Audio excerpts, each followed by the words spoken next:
Right, welcome everybody who's managed to make it this afternoon, today's meeting. If I could just remind you to switch mobiles off or put them on to silent. Right, membership of the committee. We are as printed. Minutes of the minutes of the previous meeting. Can we pass them as a correct record? Thank you.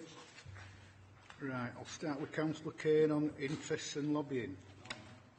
Councillor Patterson. No, Councillor Pinnock. The first item, Chair, North Byron treatment works, Oakenshaw. I've had numerous conversations with local residents and I have been very careful not to express an opinion in those conversations.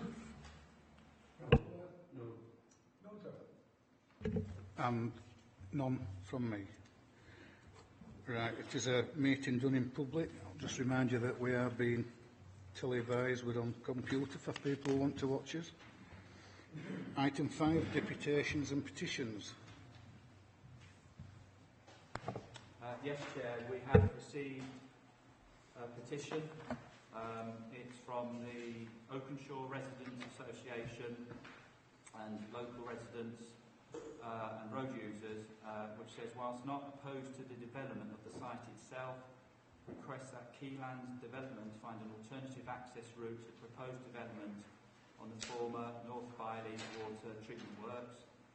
The preferred access is unsuitable for the village, as Bradford Road and Clackheaton Road is already over-congested at peak times, and the increase in traffic would have a major impact on the junction with Chain Bar roundabout, which has no traffic controls. Also the safety of local residents and the danger to Woodlands Church of England Primary School is a major concern, and it is signed by 372 people, Chair. Item 6. Any public questions? No. Item 7 and item 8 were the site visits that we had in place. Now the bus that takes us round couldn't make it, so what we've decided to do, since we can't go to see these sites, is our permission committee is to defer these 2 items until a further date. Are you okay with that? I'll move deferment. And just for people, the masses that are watching at home, these are the applications at Linleymore Road, Huddersfield, and the other one is Stoneyard, Near Bank, Shelley, Huddersfield. Those 2 will be coming back at the next meeting. Item 9. We just have a formal vote on that, please, Chair. Yeah. We all in favour? Yeah. 6-0. Yeah. Item 9, local authority planning appeals. David. Thanks, Chair. Very briefly, just want to update the committee on. This was an appeal at Woodhead Road, Honley, Holmfirth, HD96PR. It was an outline application for the erection of residential development of 116 dwellings. Members might recall, in December 2016, the application was refused on 2 grounds: highway safety, and the second ground was absence of a signed Section 106 for contributions towards education, affordable housing, public open space and travel planning. The appeal has been withdrawn. That's all, Chair. Thank you. Next item, this is item 10, planning application. This is the waste water treatment works at Oakenshaw, page 17. Susanna, ready when you are. Thank you, Chair. My name is Fazana Tabassum. I'm the Planning Case Officer for this application. This is an update. It's in relation to the application for the site at the North Byley Wastewater Treatment Works at Oakenshaw, which seeks permission for redevelopment to provide employment uses. Members deferred the application at the last Strategic Committee in February to seek further clarity on the predicted mix of uses within the site and to allow the applicant to consider and review alternative vehicle access points to the site. Subsequently, the applicant provided clarity in both issues, the first of which is detailed in paragraph number 1.5, setting out the assumed mix of uses. With regards to the alternative vehicle access points, the following slide shows where these have been considered. Point 1 is the proposed option of Cliff Hollins Lane. Point 2, access from the M606 via New Junction Slip Road. Point 3, access from Bradford Road with bridge over. Point 4, access from and to the free flow left turn provision with the M606 southbound and M62 eastbound slip roads. Representatives from Highways England could not make the meeting today. However, on review of this information, they confirm all options 2 to 4 would prove unacceptable to Highways England for the reasons set out in full in the report under paragraph numbers 10.51 and 10.52 of the agenda. If I can now bring members' attention to the update, which includes a representation from the Chair of the Oakenshaw Residents Association and additional conditions from the Council's local lead flood authority. In addition, a further 2 representations are received, one from Wendy Hamilton and the other from Julian Jackson, the Assistant Director for Planning, Transportation and Highways from Bradford, received today. If I can read this out, and then my colleague Peter Firth will respond to the points raised before I conclude.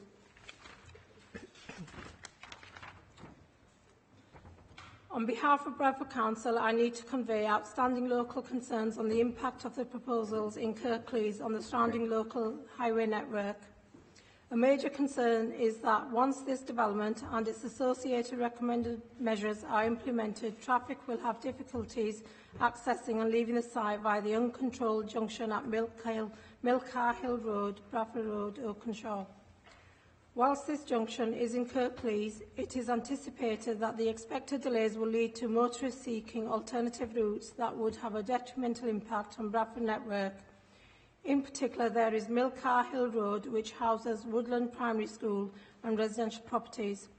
Beyond this, the route becomes rural and has a narrow carriageway and footway on one side only. Ultimately, this road links through to the Bailey residential area. Milcar Hill Road is also subject to a 7.5-tonne heavy goods vehicle prohibition restriction, which is reliant on enforcement by the police. Given the issues with diminishing public resources, though, such enforcement cannot be relied upon to a significant level. It is therefore considered inevitable that this will be used as an alternative route to gain access to the motorway network via the Euroway Industrial Estate, particularly in view of the fact that as access to the motorway via Bradford Road at Chain Bar often occurs in delays as it isn't signalised. It is expected that this development would potentially necessitate a number of remedial highway measures to mitigate for increased traffic flows on Bradford Road. We may need to consider measures which are self-enforcing and thus don't rely on police action, for instance, widening Milcar Hill Road, additional traffic calming measures and other traffic regulation orders. I would be grateful if these points could be taken into account in considering the planning application. If I can now pass you on to my colleague Peter Firth to comment on this. Thank you. Through you, Chair. Since the deferral of this scheme at the last Strategic Committee, an assessment of other access options has been undertaken, as you've just seen, and it concludes that the option put forward is really the only option. The access design has been developed in close cooperation with City of Bradford officers, and in fact they have taken the lead on this where it is in their area.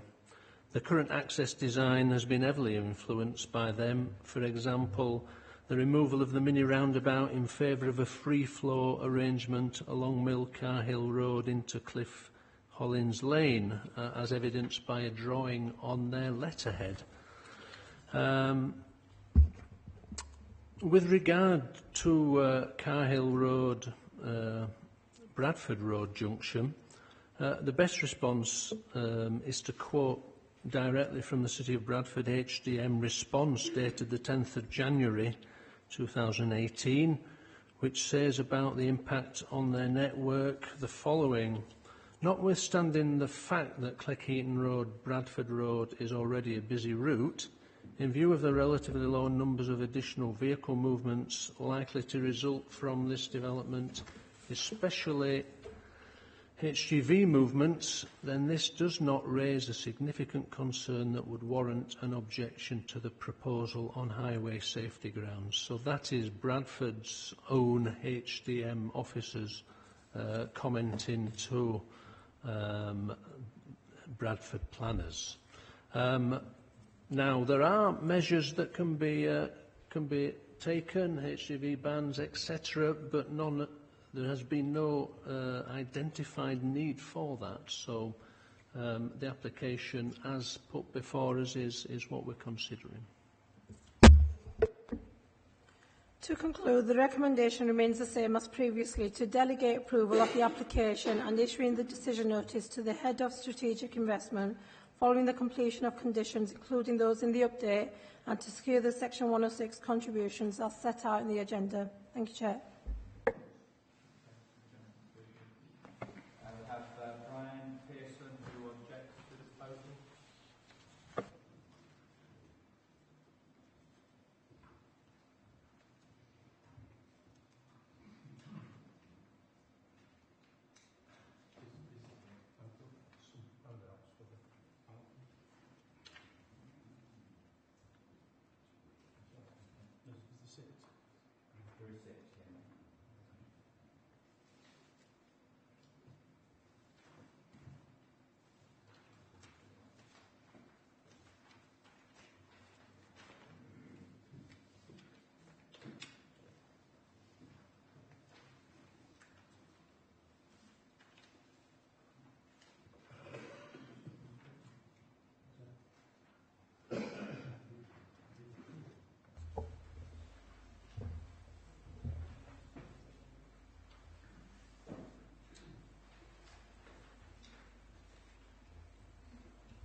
Right.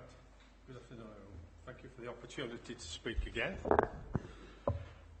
The handouts that I've given you, the first one headed highways issues, I've tried to draw the attention to not the one, not the two, but 7 separate issues regarding highways in this area. Interestingly, the way that this report that you're looking at has been written up always ends up in a positive vein. Not least what has just been said by the highways officer. He came to the last meeting and told us about the accidents that had occurred on Bradford Road at this junction. And when I pointed out to him that there had been a death last year, he had no record of that and said he would look into it. There was another 2 serious accidents at this junction, and what I set out here are a number of issues that come into play when it comes to looking at this application. The other thing that troubles us is that throughout the report it talks about the coming together of the planning team and the developers, and at no time since 2014, when the initial package was put together, have the public ever been consulted. I understand that when the Hamilton, which I heard read out, I submitted some photographs of what goes on in this area, and the main thing that I want you to consider is the school. If there was no school, then it probably wouldn't be as drastic in terms of what you're being asked to look at. These roads are simply not fit for purpose. I live in this area, and if I tell you that every day this week, the traffic has queued back from the M62 roundabout nearly to the Richardson's Arms, which is on this corner, and that's this week. I'll excuse this morning because of the snow. So, bringing all that together, if I just draw attention to the second piece of paper that I gave you, which are their own conditions, that talks about the fact that in any development, then the highways have got to be safe for all people. And I would ask you, therefore, to consider rejecting this application on the basis of, if this is the only solution to get these heavy goods vehicles into this site, then it's not viable. The final thing that I'm sure Councillor Pinnock is going to pick up on, or I hope he is, he asked for a reiteration of what the usage of from the original to what the subsequent one was. And I think we're approaching 80% heavy goods vehicles for warehousing, which is a change from the original one. So more traffic, more heavy goods vehicles, more mayhem. Thank you. Have Councillor Sarah Ferraby, who I think is from Bradford Council.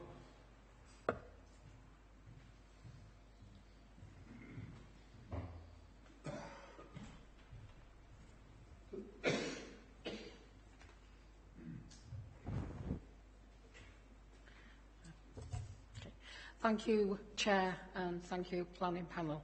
A lot has been spoken previously, as I spoke last time, and unfortunately, my concerns remain the same. Those roads and that road junction are not suitable. We've already heard from the Assistant Director of Planning, Transport and Highways in Bradford, and I would actually say to the panel that letter and those concerns supersedes those that have been sent in previously. There are grave concerns about the road network at these junctions and the safety not only for road users but pedestrians and those that live in the village and the hamlet of Woodlands. Brian quite rightly says there has been a fatality on that road, and that family are still grieving. And I just cannot understand. I can understand the need for employment land and the requirement of businesses to expand. But ultimately, we have to take into consideration residents and people, not only businesses. And while I admit that there's a need for employment land, at some stage it has to be accepted that when you have a road network like we have in this area, that land then becomes landlocked, because at no stage can we put businesses above communities and residents in those communities. This is just a totally unsuitable area to be developed due to the road access points.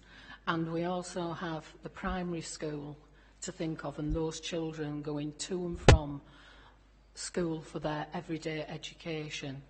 And I would actually please ask the panel to take these comments, the letters, the petition and the photographs which Wendy Hamilton has sent forward to the problems that are already in this area at those junctions, and take into account the additional side road networks that will become increasingly busier with rat running, and take all that into account and refuse this application. Thank you, Chair. We have Marianne Bacallan, who is the agent speaking on behalf of the applicant.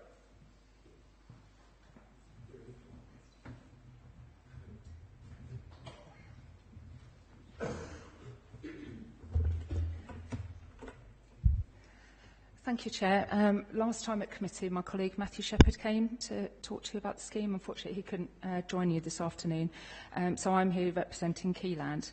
I don't want to go through all the issues that the planning officers have updated you on following the last committee, so I'll stick to the salient points, primarily relating to the need for the scheme, redevelopment of a brownfield site, impact on the greenbelt, and that it's acceptable in all other respects. Firstly, this scheme represents a significant contribution to the provision of employment space in Kirklees and is critical to the Kirklees local plan, which requires an allocation of about 165 hectares of new land. There are a number of sites within this overall mix, and this is obviously one of those, and all of those other allocations are also within the greenbelt. This is the only one where the vast majority of it is brownfield. It will provide about 35,284 square metres for B1, B2, B8 development, and in line with the Kirklees economic strategy, a need for manufacturing jobs as well as distribution and office space, obviously in recognition of its location on the M62. Secondly, this represents redevelopment of a largely brownfield site. The old wastewater treatment work structures will be removed, plateaus created, and the contamination will be addressed. Clearly, if the site isn't redeveloped, those issues will remain. Reusing this brownfield site will also reduce the need for greenfield redevelopment elsewhere in the borough. Thirdly, we accept the scheme will have an impact on the green belt, and this impact has been considered both as part of this application and as part of the local plan process. Indeed, since the submission in 2016, we have reduced the development area by about 7 hectares, therefore further reducing the impact on both greenfield land and green belt. As set out in the officer's report, part of this green belt is already compromised by the water treatment works and is separate from existing settlements, and that separation distance will be reduced, albeit retained, to about 200 metres. We've set out very special circumstances in our documents which are agreed by your officers. Finally, accept that that the scheme is acceptable in all other respects relating to highways, drainage, landscape contamination, flood risk ecology, as well as socio-economic, and we've spent a lot of time with various consultees, including the Council, Highways England and Bradford Council's Highways Department, to ensure that we minimise any impacts. In effect, I just want to agree with the officer's recommendation to approve permission subject to the conditions and legal agreement. Thank you.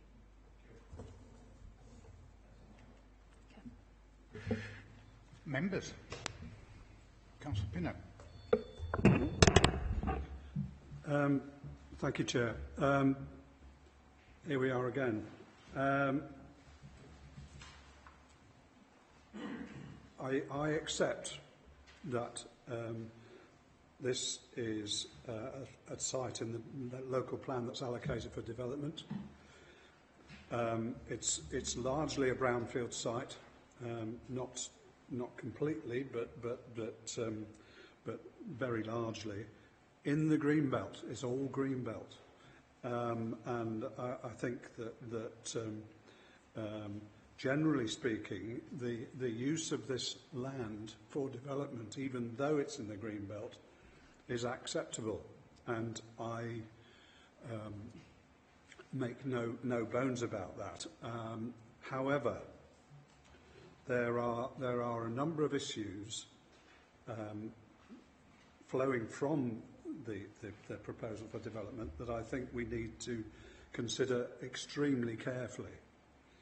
And firstly, because traffic is the main thing, I am somewhat disappointed that the figures that were given at the last meeting verbally about the number of traffic movements are not in this report. They're still not in this report, and I do think that's remiss, because we have no evidence in front of us. I've got to try and remember what they were from the last meeting, because I haven't brought those papers with me. There are a number of issues in relation to traffic, and I don't know whether other members have got this, but the pictures that Wendy Hamilton sent, I've printed out, showing a lorry trying to access Cliff Hollins Lane, and I'm not quite sure why it's going down there. That one. And it's mentioned in the report about restricting lorry access to the other part of Cliff Hollins Lane, which is exceedingly narrow, as is Milker Hill Road. They're both narrow and really unsuitable for large vehicles. And as the director from Bradford has said, if you're going to have restrictions, they should ideally be self-enforcing. But these are not. It seems to me they rely on the police to enforce them. One of the other pictures there shows a lorry going from Milker Hill Road onto Bradford Road and having to go well out into the middle of the road in order to turn left, virtually blocking the other carriageway. Other issues. All this traffic, the extra traffic, which I seem to remember was 186 vehicles in the morning peak extra, when there are already a lot of vehicles on Bradford Road in Oakenshaw, the majority of which I seem to remember are going down towards Chain Bar, where queuing is not unusual, as Mr Pearson has mentioned. Therefore, making a severe impact on the air quality of queuing vehicles.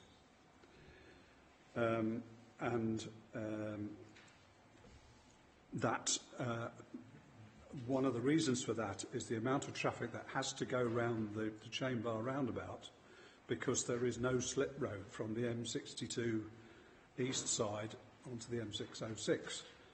And it's anybody's guess when Highways England will find enough money to actually do that. It will cost a really large sum of money to do, and I don't think it's in anybody's programme at the moment. So that's not going to happen tomorrow, or indeed the day after. And then finally, I come to the position of the primary school.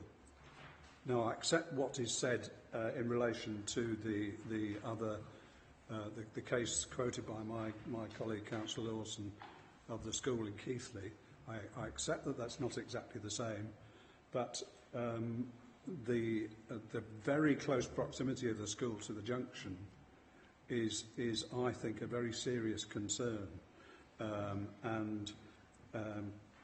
What I'm trying to do here is lay out the concerns that I have, my ward colleagues have, and that other people, including Councillor Ferraby, and I'm sure her colleagues on Bradford Council as well, have in relation to this.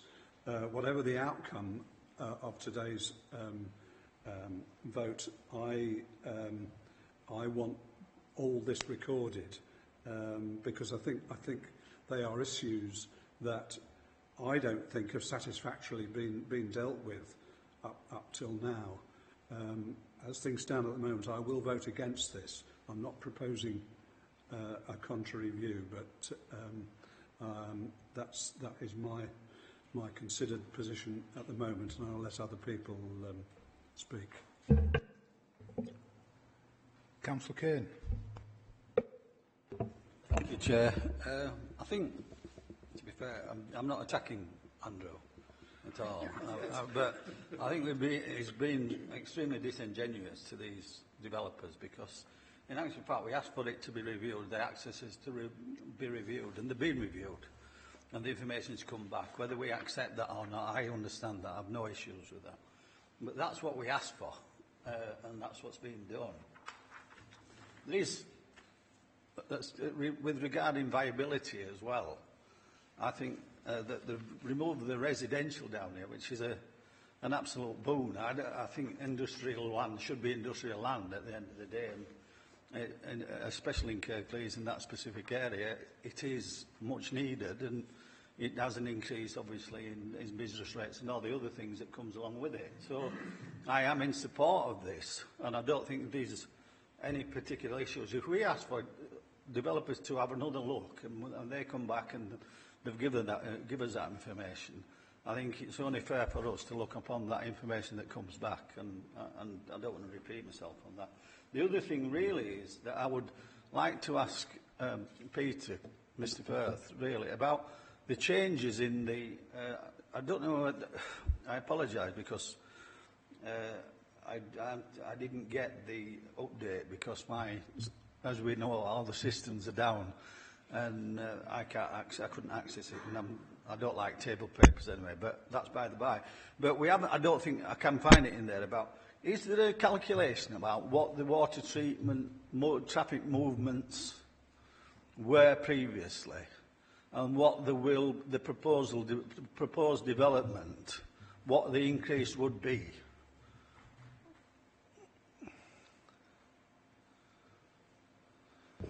Through you, Chair. I don't believe I have seen a calculation of previous movements, but safe to say they would have been very, very low scale. It would have been a maintenance thing, wouldn't it? Yes, for the water treatment works. So it's not a figure that's been netted off or anything like that, because it's an insignificant number. We do have an estimate from the applicant as to what the generation will be. Councillor Pinnock says it's not in the report. I have the figures if you need them. He wants to have that recorded as a question, but that's by the, he can speak for himself. And what I'm saying is there's bound to be, and there always will be, an increase in that traffic movement. But previously, there were still some traffic movements there, so it's not a negative, is it? If you understand what it's going to be a positive move from that. So I want to finish, if you don't mind, Peter. If you want to come back afterwards. And the only other issue I find, and I think this is actually wrong of us, and I know it's not a, it's certainly not a planning issue, but about the asbestos. If people's got concerned about asbestos, they've got a concern about asbestos. And to read in the report at the end of 10.76, environment officers advise no further action, site investigation and remediation work is recommended proposed for this development. That's as if, right, we're just washing his hands of all these issues. I think that doesn't answer the question of what a lot of the communities were asking about that, and I think that should have been worded in a far better way. But that's by the by. I will move this, Chair, if you don't want to move. I don't think there's any issues on this. I think we can accept this. They've done all the things that we wanted, what we wanted to ask. Can I just ask for Zana? Did you say on the update there was another condition to go on? Through you, Chair. Yes, the local lead flood authority have provided some additional conditions for flood risk and drainage to be considered and addressed appropriately. Those will be included in the list of conditions. It's just for further investigations to be submitted at the reserve matter stage. With, yeah. No.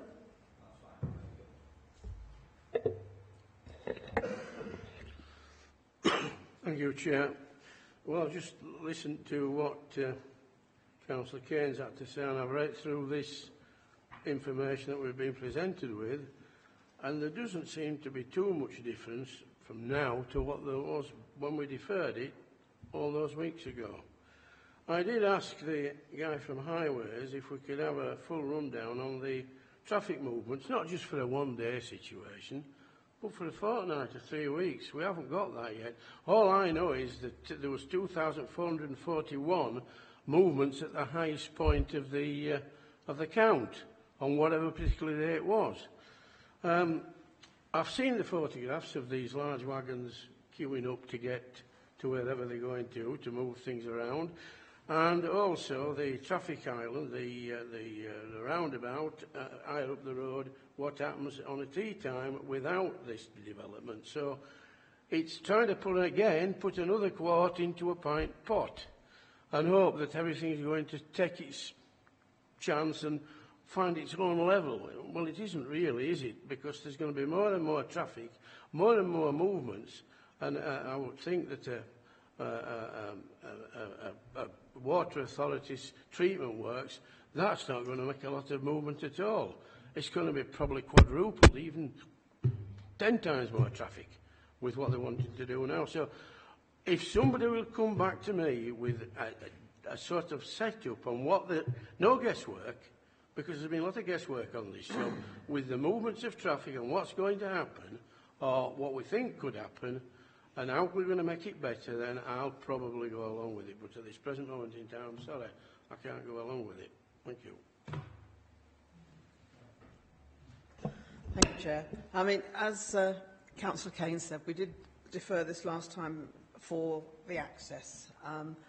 The site is obviously a good site for any developer to develop industry, especially since that's what is proposed in the local plan. This problem isn't going to go away. We have got to have the best access that we can get into that site. It's brownfield. It's going to be. It's such a good location in terms of the M62. It's going to be a desirable location. We've already had some improvements made to the road network in terms of the mini roundabout and the flow.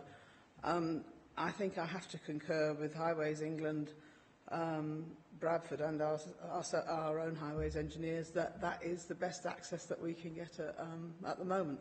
I mean, if Highways England can't afford to put the slip road onto the M62, there's no way anyone's going to build a bridge over the M606 or underneath it to get to this site. So I suppose a little reluctantly, but I do second the proposal or the recommendation. Thank you, Mr. Chairman. I've listened very carefully to debate and evidence and expert opinion. It would appear to me that what's been put forward as the best means of access is not necessarily a safe means of access. And I think we need to get away from what's the best available as to what's actually suitable. Now, if we're talking in terms of sustainability and viability, I think we very much need to have safe and demonstrably safe access for the likely vehicular traffic that's going to be generated by the development.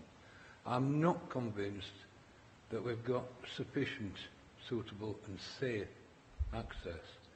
I think we're falling short of that, and I'm not prepared to support this at this stage. Thank you.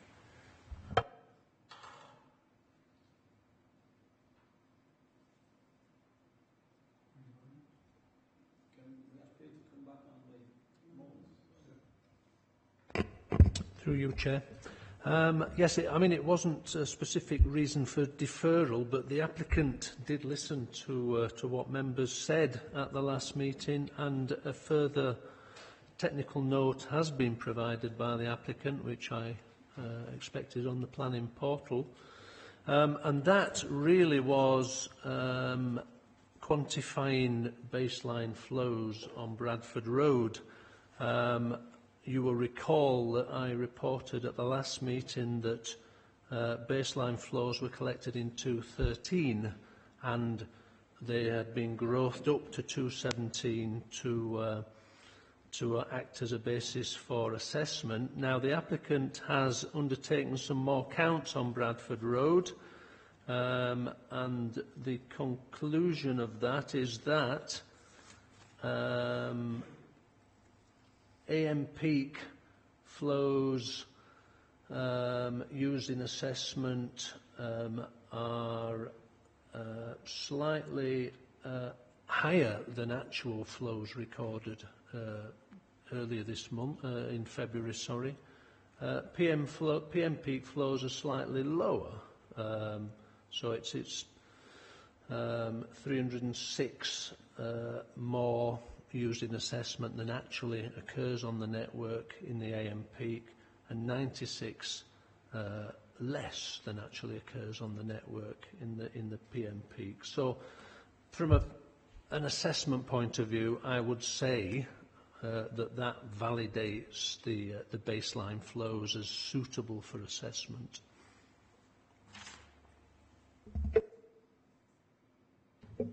Members, any more questions? Andrew.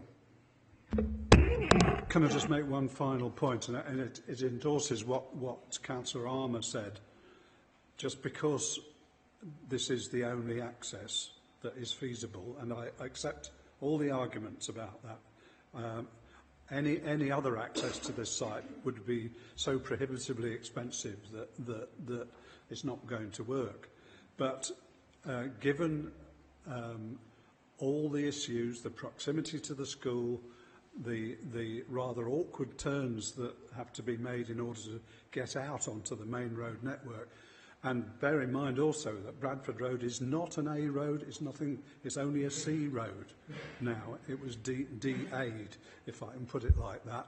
but it still carries the amount of traffic now, before this development, that an A road would. So I've made my points, and I leave it at that.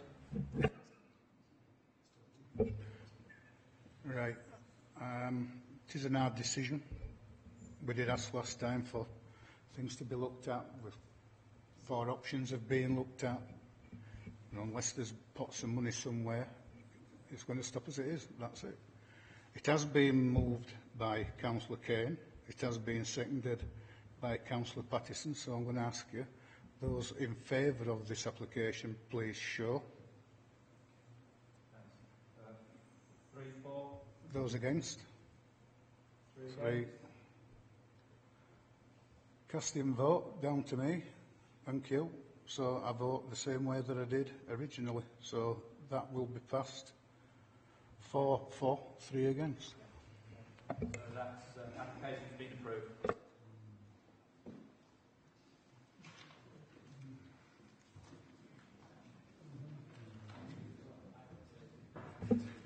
Next, we move up to page 49. This is Chopard's Lane, Cartwick Moor, Home Firth.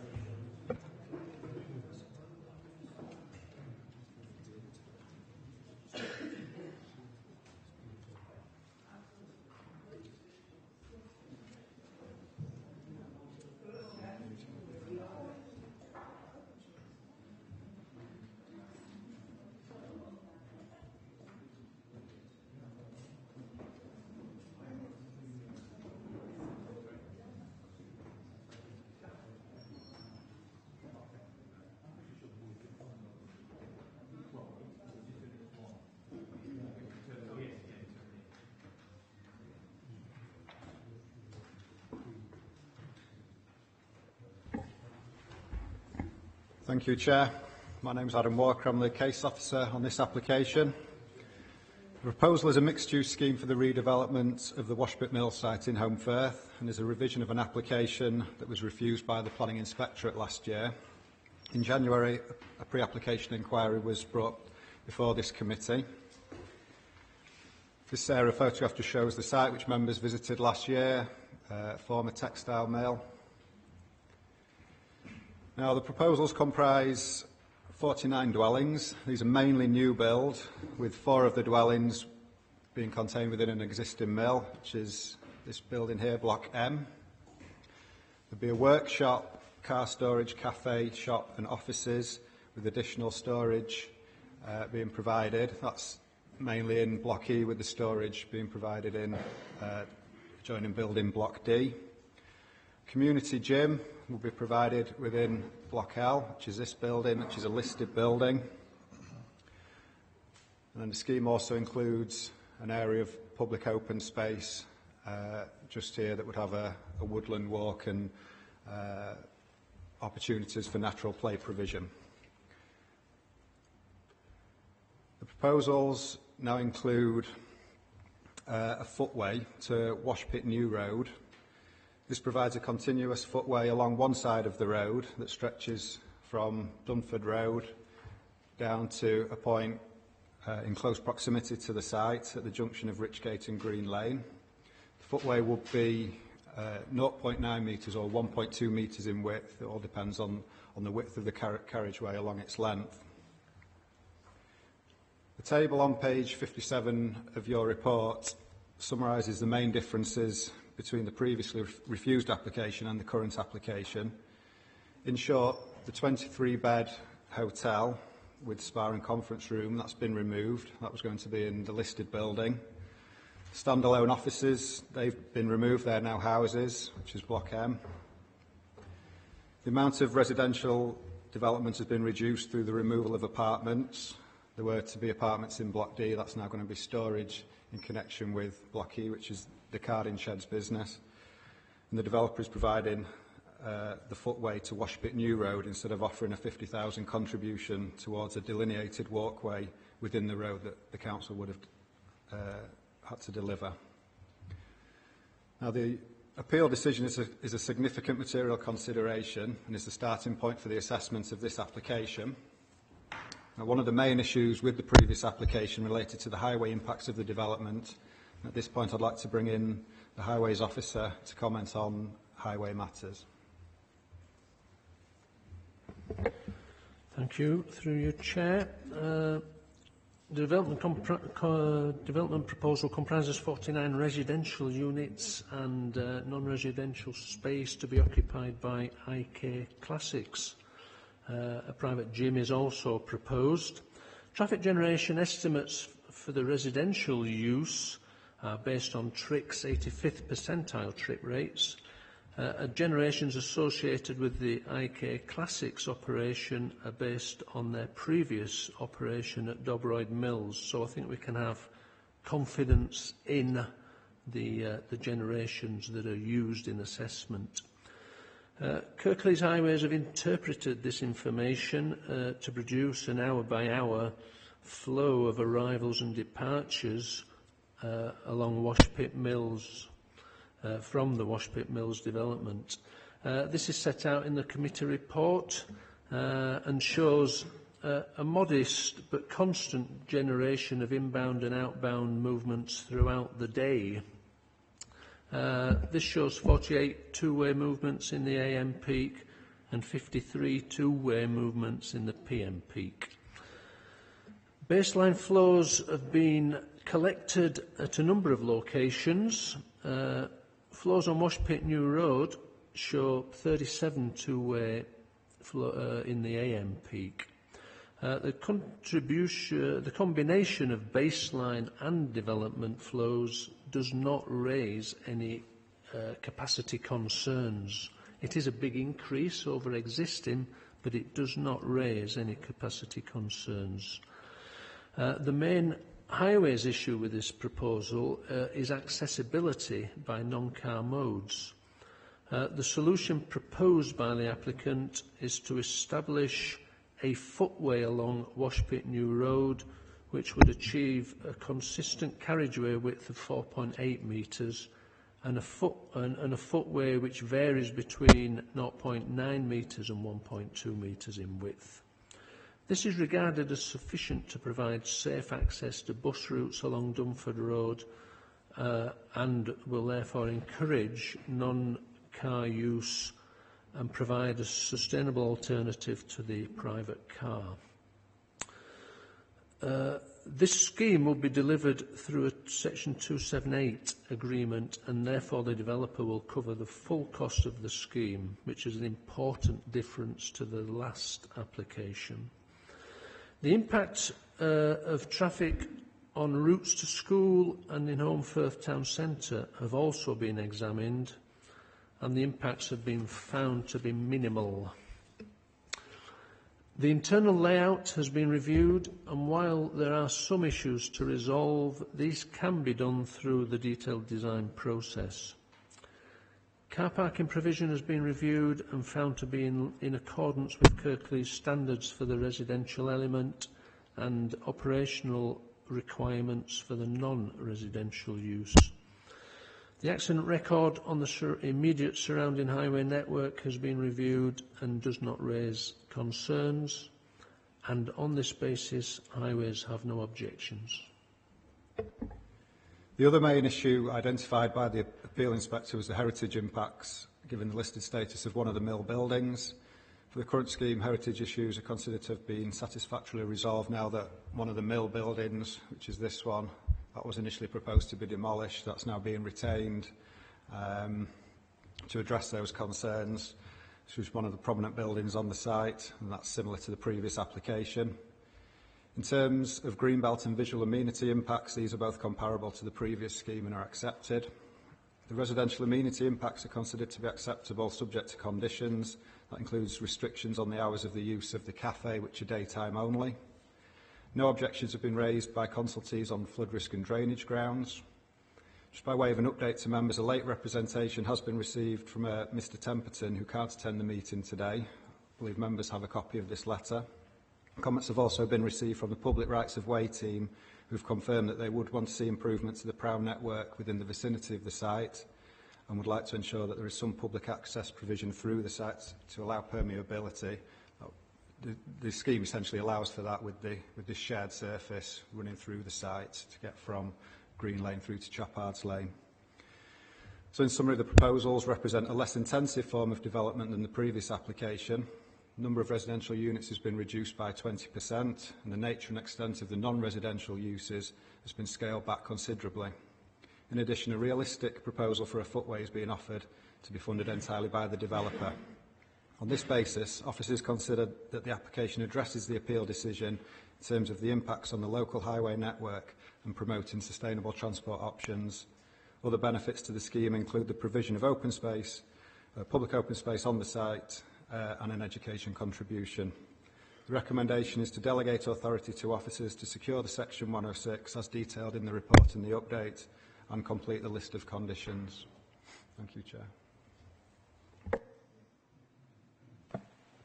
we've got Michael Martin, who introduced the proposals. You wanted to...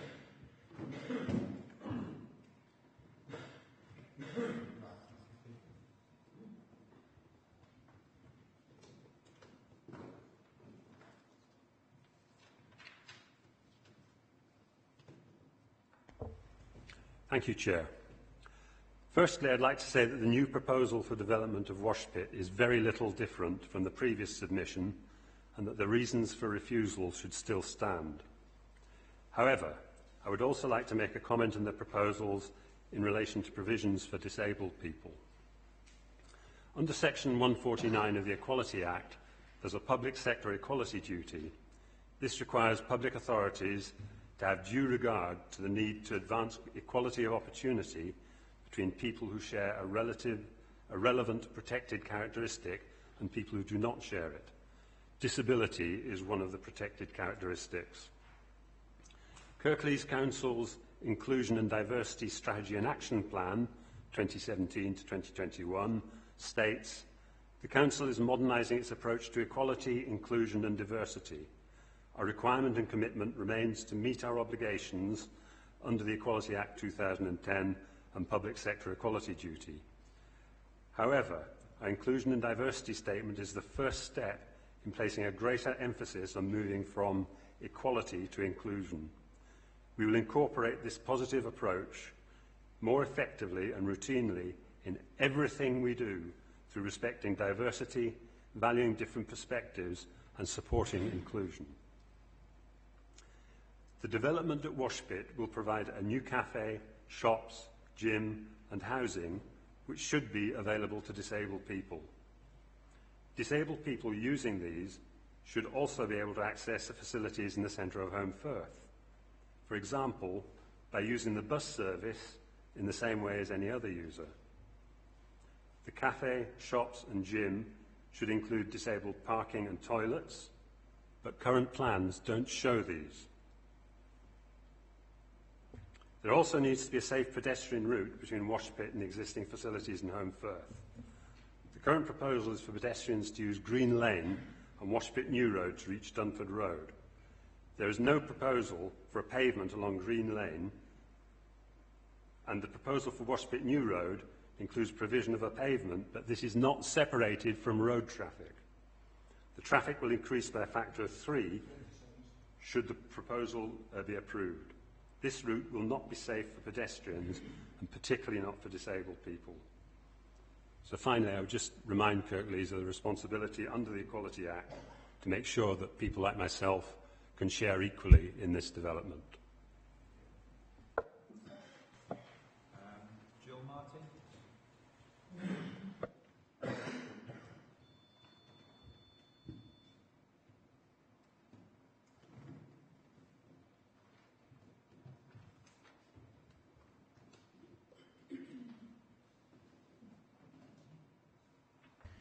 Mr. Chairman, panel, the current application you see in front of you has plans for 49 new homes. Of these, only 5 have 2 bedrooms. 4 in Block M have between 2 and 4 bedrooms, so an average of 3, and the remainder have between 3 and 5 bedrooms. It seems unlikely that the remaining 40 homes are going to be occupied by childless couples or singletons. These are family-sized homes. The gardens provided are extremely small and in some cases steeply sloping, not suitable for children to play in. It is proposed that the recreation area is sited beside open water. There's a small levelled area immediately to the east of the mill pond, and the proposed trim track is in part on steeply sided wooded area to the south. This proposal shows completely inadequate provision for the children who will inevitably be living on the development. The play area will be visible only from Block M, which comprises 4 out of 49 houses. What parents in their right minds would encourage their children to play in an area which is out of sight of their houses and adjacent to a large deep mill pond?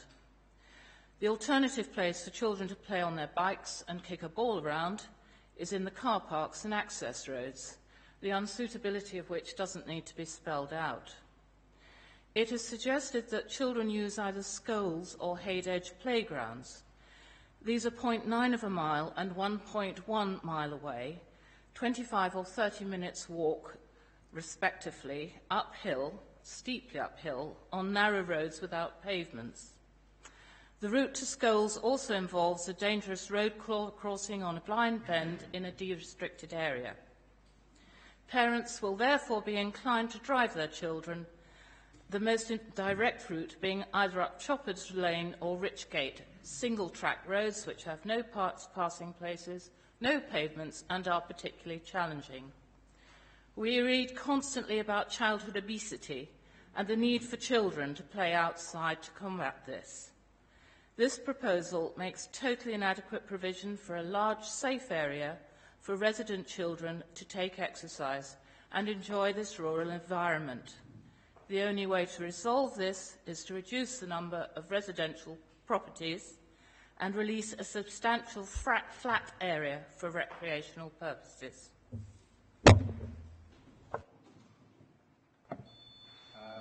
Has a Sue Dudridge.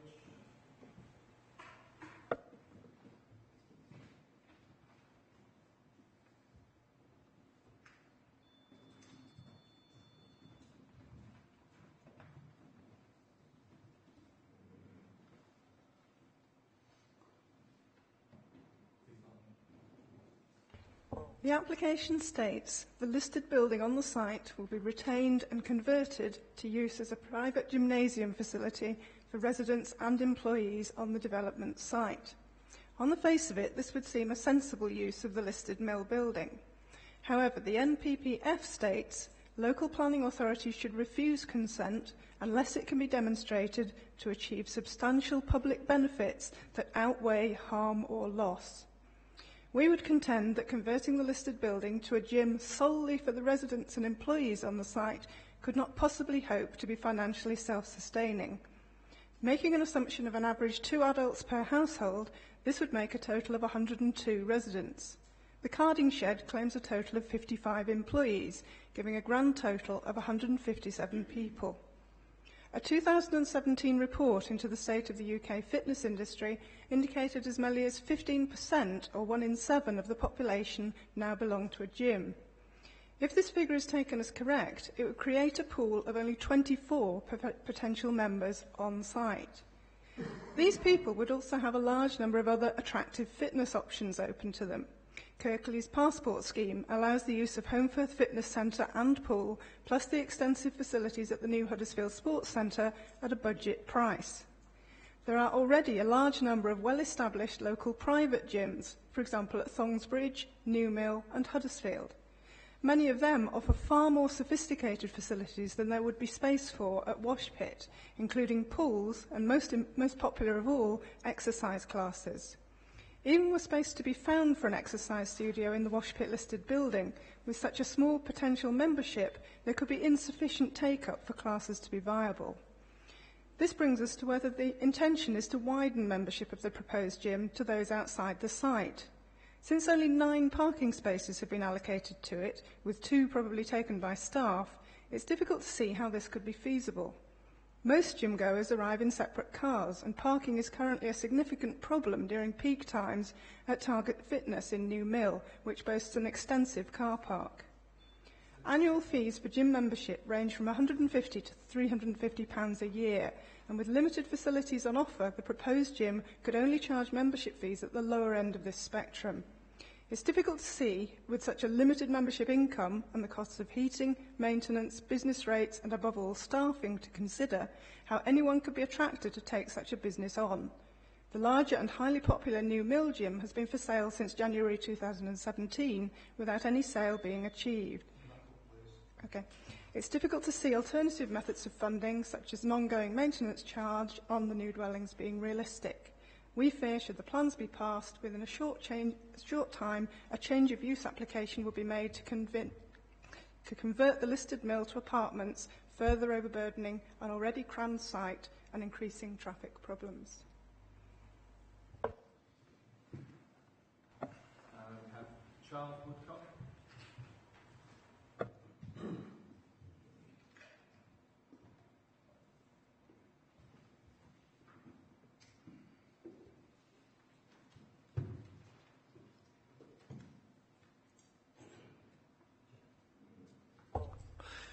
Whilst the applicant's transport assessments have been revised, they still seem unduly optimistic. Some key issues relating to the wider traffic network around the Washpit site seem to be sidestepped. The cumulative effect of all the local developments on the Dunford Road Holmfirth traffic problem is ignored, perhaps understandably, as the 39 houses in the Skulls development and the 58 at Hayed Edge have only just been approved. But another 50 at Washpit would make this potentially a very real problem.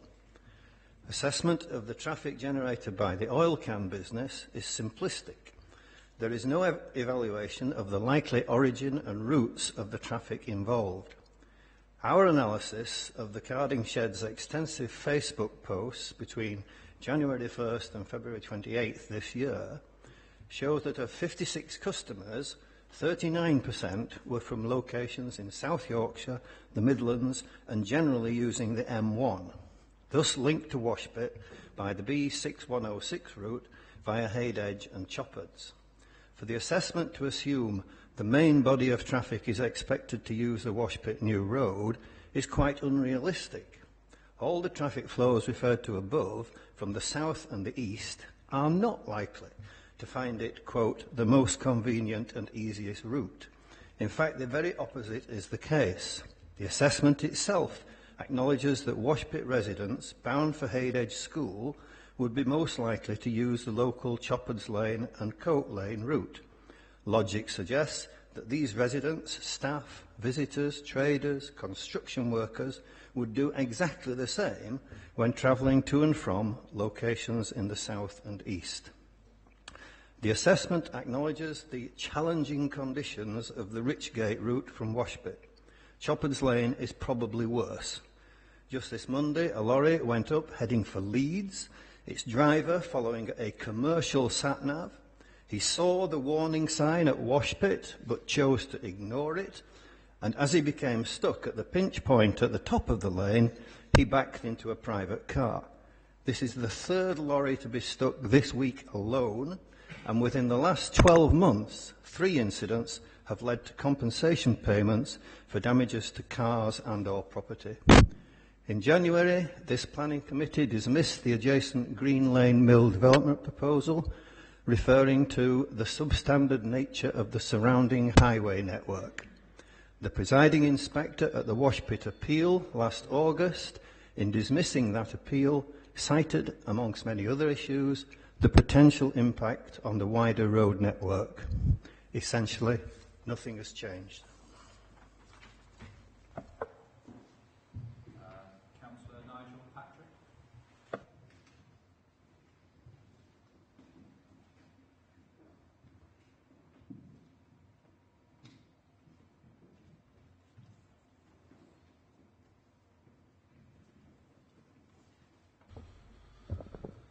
Thank you, Chair.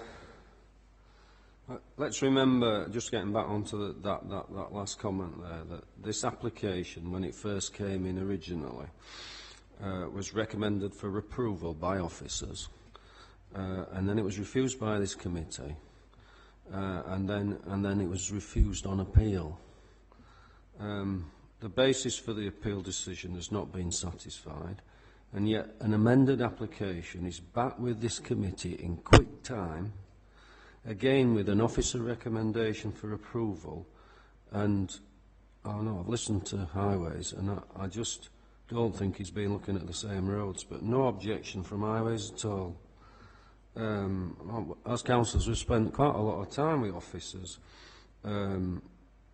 looking at the roads that people who would end up living here would use, and I feel quite let down that I was involved in that process. Just to read the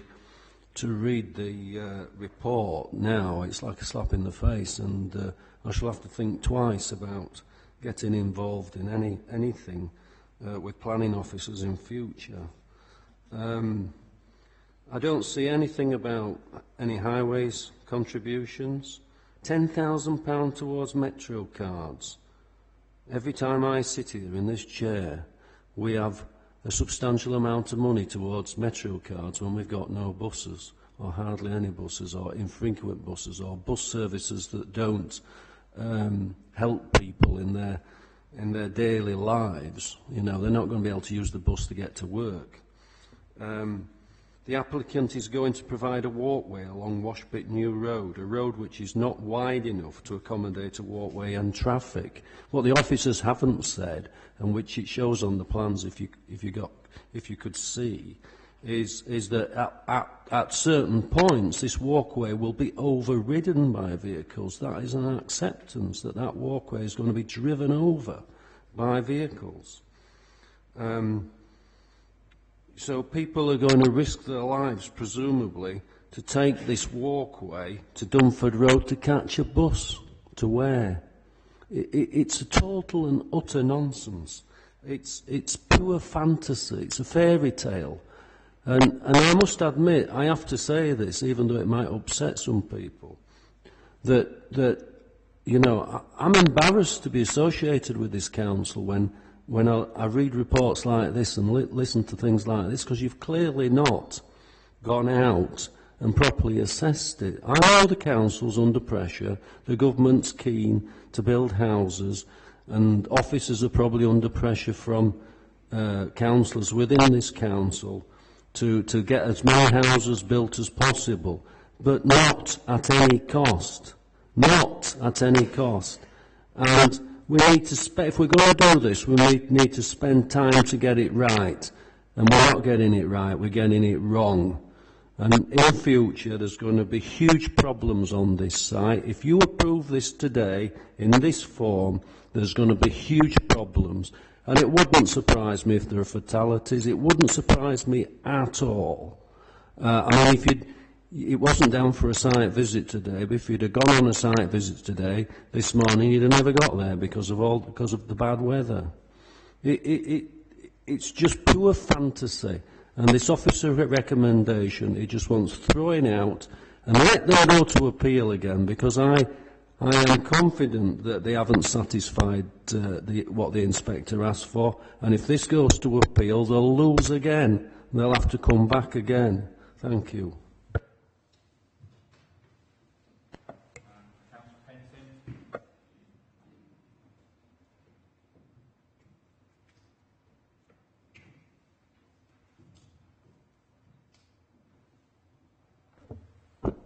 Thank you, Chair. I'm not going to repeat what Nigel says, but all the sentiments that he's said is quite correct.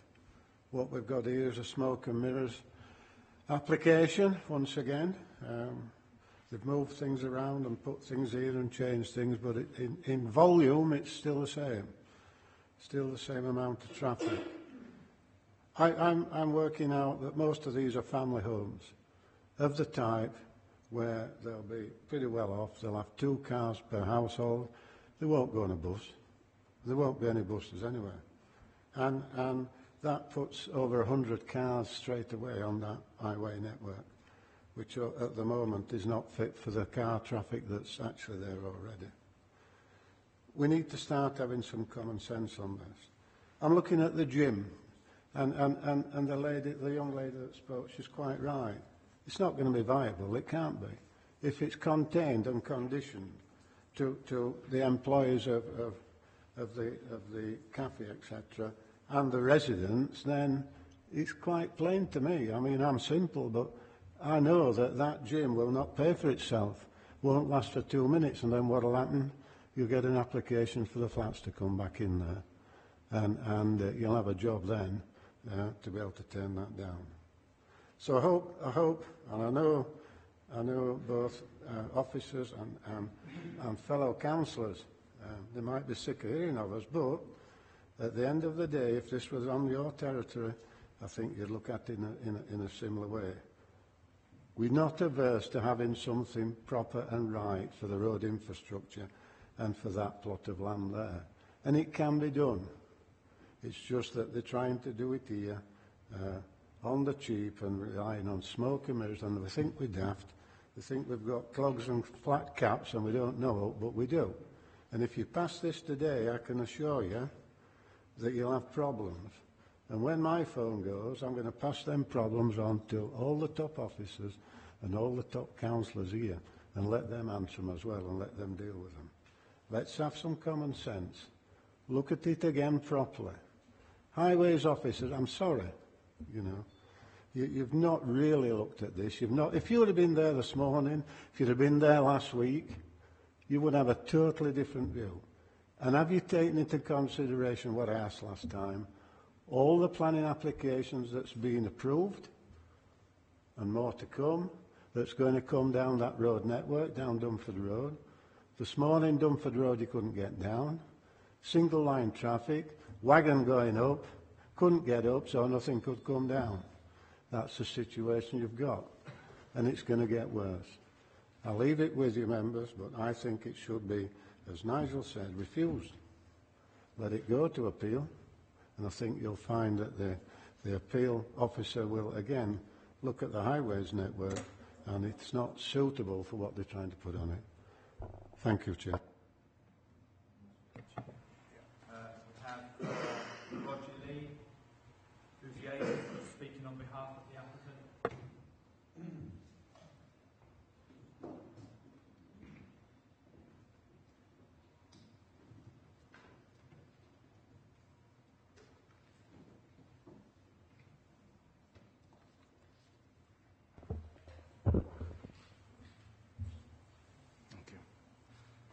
The starting point with this resubmitted application is with the conclusions reached by the appeal inspector last September. The inspector, as you'll know from the report, dismissed the appeal due to the absence of sufficient information with regard to safe operation of the highway network and the lack of safe pedestrian connection between the site and Dumford Road. A concern was also raised about the adverse impact of a proposed link extension to the listed building. Many of the issues raised by the objectors today and the councillors have already been considered and assessed as being acceptable by the appeal inspector. So subsequent to the decision the inspector made, the applicant has met with the council officers and also held a meeting with local ward councillors, 2 of whom have spoken today. The outcome of that is this current application, which amongst other things includes a reduction in housing numbers from 61 to 49. As discussed at the meeting with the local ward members and specifically requested by them. So although the density of development was not raised as a specific issue by the appeal inspector, local members considered it was too high, and the reduction in numbers has now been made in response to that. The proposed extensions to the listed building, as you've heard, have also been omitted. In response to the issue about connectivity and safety of access onto Dumford Road, a footpath is now proposed along the majority of the route from the site to the main road. Its design and its setting out has been discussed and agreed with the council's officers. This responds directly and appropriately to the criticisms of the appeal inspector. The revised traffic assessment has responded to the concerns raised by the inspector as well. Prior to undertaking the assessment, its scope was agreed with both highway officers and local ward members and has included routes to schools. The proposed works to Washpit New Road address the concerns of the inspector, and the design of the suggested scheme has been determined through discussions with the council officers. It has previously been accepted by all interested parties that there is a significant benefit in this vacant site being brought back into a viable long-term use. There are no greenbelt concerns, there are no other infrastructure or amenity problems, and the applicant is in agreement with the provision of contributions to MetroCard funding, education funding, and the other matters raised in the report. We would ask that the committee supports the recommendation to approve this application. Thank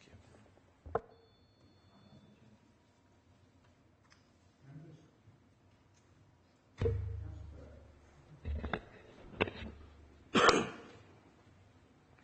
Thank you, Chairman. Well, first of all, might I just make a statement of what that gentleman's been saying about what councillors have been notified and spoken to about what was happening. I've got to say that there's nobody's spoken to me about it. I've not been involved with anything. Simple as that. I have to wonder, when I look down the plan itself, nothing has changed. It is just the same. And I do wonder when our highways say it's all right, it's no problem. We get that far too often. No problem. Have the highways actually been up there and spent time up there checking on the width of that Washpit New Road? Washpit New Road, for those who don't know, when that mill was built all those years ago, they only had a way out on Dover Lane at that time. And so the mill owner decided to build his own road. That's why it's called Washpit New Road. That was the only road he could, and he built it around horse and carts and foot traffic, because in those days there was nothing else. That road is just the same width now as it was when it was built probably 100 plus years ago. Then the council came along and they adopted the road. It became a council road then. There's talk of putting a highway, a footway in there of, what, 2 metres? That's wherever the road will allow it. The road won't allow much in line of a footway. It doesn't even allow for a white line down the middle of the road. It's so narrow. The amount of traffic it's going to generate, well, I have to put a question mark on that, because it's going to generate a lot more traffic than what they're saying. Also, they don't know much about Dunford Road. Nobody's done a traffic count down Dunford Road and seen the traffic that goes up and down there, down Dunford Road. I know when I go off in my caravan, I daren't go up Dunford Road, but I'd have to go all the way around Victoria to park it up, which is another 4 miles, because if I went up Dunford Road, somebody'd surely come down with a bus and push me into the side of the road. So, like everybody else with a wide vehicle, you keep away from Dunford Road. The amount of cars and traffic that go up and down there, it's a one-way system, remember, is Dunford Road. One way being both ways, but you can only get one car down at a time. And of course then, we've had the gentleman who mentioned the development at Aid Edge. 50-odd houses at Aid Edge, 30, nearly 40 houses at Scholes. Then there's talk of a new development going to take place at the bottom of Dunford Road, 11 more apartments. We can't stand any more building. I'm going to state this now. It is time common sense prevailed. I'm sick and fed up of all this building applications for my town, where I was born and bred, being messed about and begged up by officers of this council, by everybody wanting to build there, and come out with statements like, oh, it's fine, it doesn't really matter, you'll be all right, there's only going to be such and such. I know how many there's going to be, because I had a workshop halfway down Dunford Road for 30-odd years.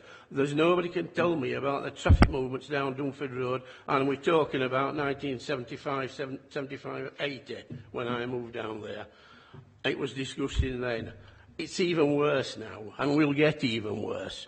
So, please, use some common sense, and let's put this where it needs to be, out in the long grass. They've mentioned Richgate, which is a road out of Washpit Bottom, Green Lane, all these roads, width of a horse and cart. In fact, I don't think Richgate's above width of a horse and cart, to be honest. You couldn't pass 2 cars up there. Where the hell are you going to find all this traffic going? It's not all going to come out into Dunford Road. They'll find their way up round Cartworth. It'll be a total mess. And just remember, this is to our fellow officers, all the plans that have been passed over the last 12 months or so, they've all had problems. They've all had "we told you so." Nobody listened. The one at Netherthong's had problems. The one at Moorlands is now having problems. And guess who has to go out and sort them problems out? Well, I'll tell you, we three have to sort them problems out because there's nobody about when I get phone calls at 10 o'clock at night, 9 o'clock at night. So just remember that as well. We get fed up as well of answering those. So there's only one sure cure. No more building. Let's put this to bed. Thank you very much.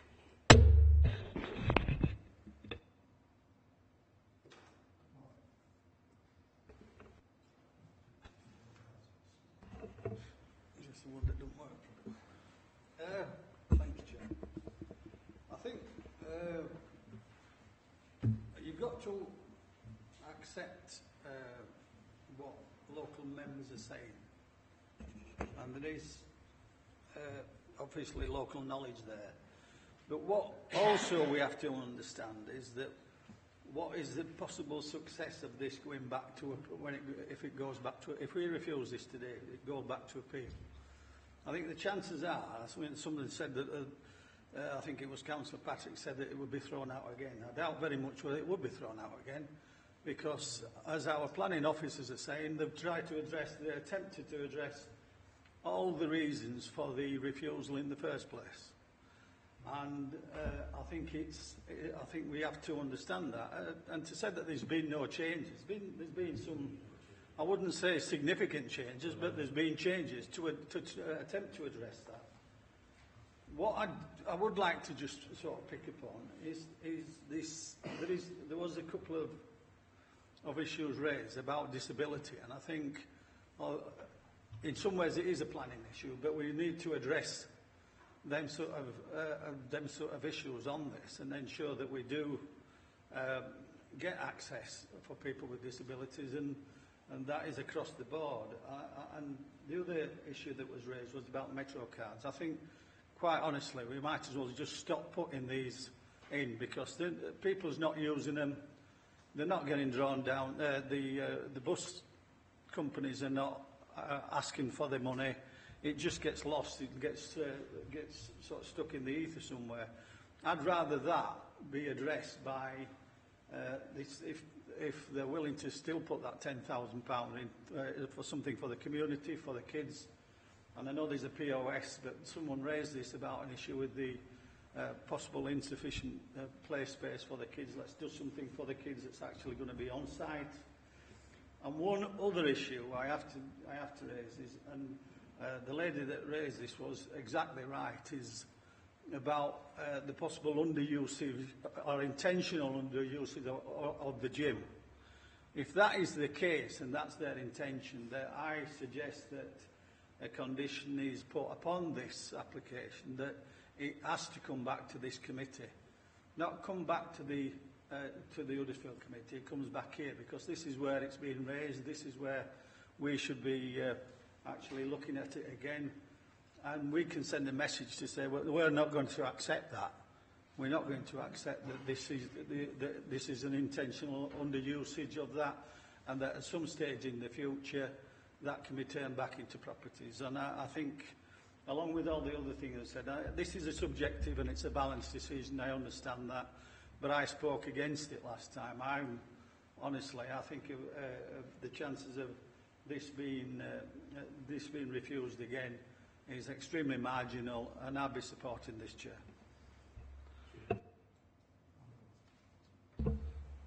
Thank you, Chair. Whilst I probably wouldn't use the sort of colourful language that Councillor Firth has used, I agree with him. Calm down. I too cannot really see what has changed from the previous. Just in effect, what has changed? Because it does seem to me that if we were to refuse it, it would go to appeal. What are the chances of winning that appeal? The only way you could win that appeal would be by showing in detail why the figures relating to traffic movements and to the accommodation for pedestrians doesn't work. Now, I am not an expert on those things. Clearly, the local members are quite strongly exercised about both of those issues, and because road safety in all its forms will be one of the issues that they get plenty of earache about, as we all do. So I'm just not convinced, given the width of the roads and the likely generation of traffic from the various uses proposed on this site, that the local roads will be able to cope with it. And I accept that the commercial use moved from somewhere else, is intended to move from somewhere else.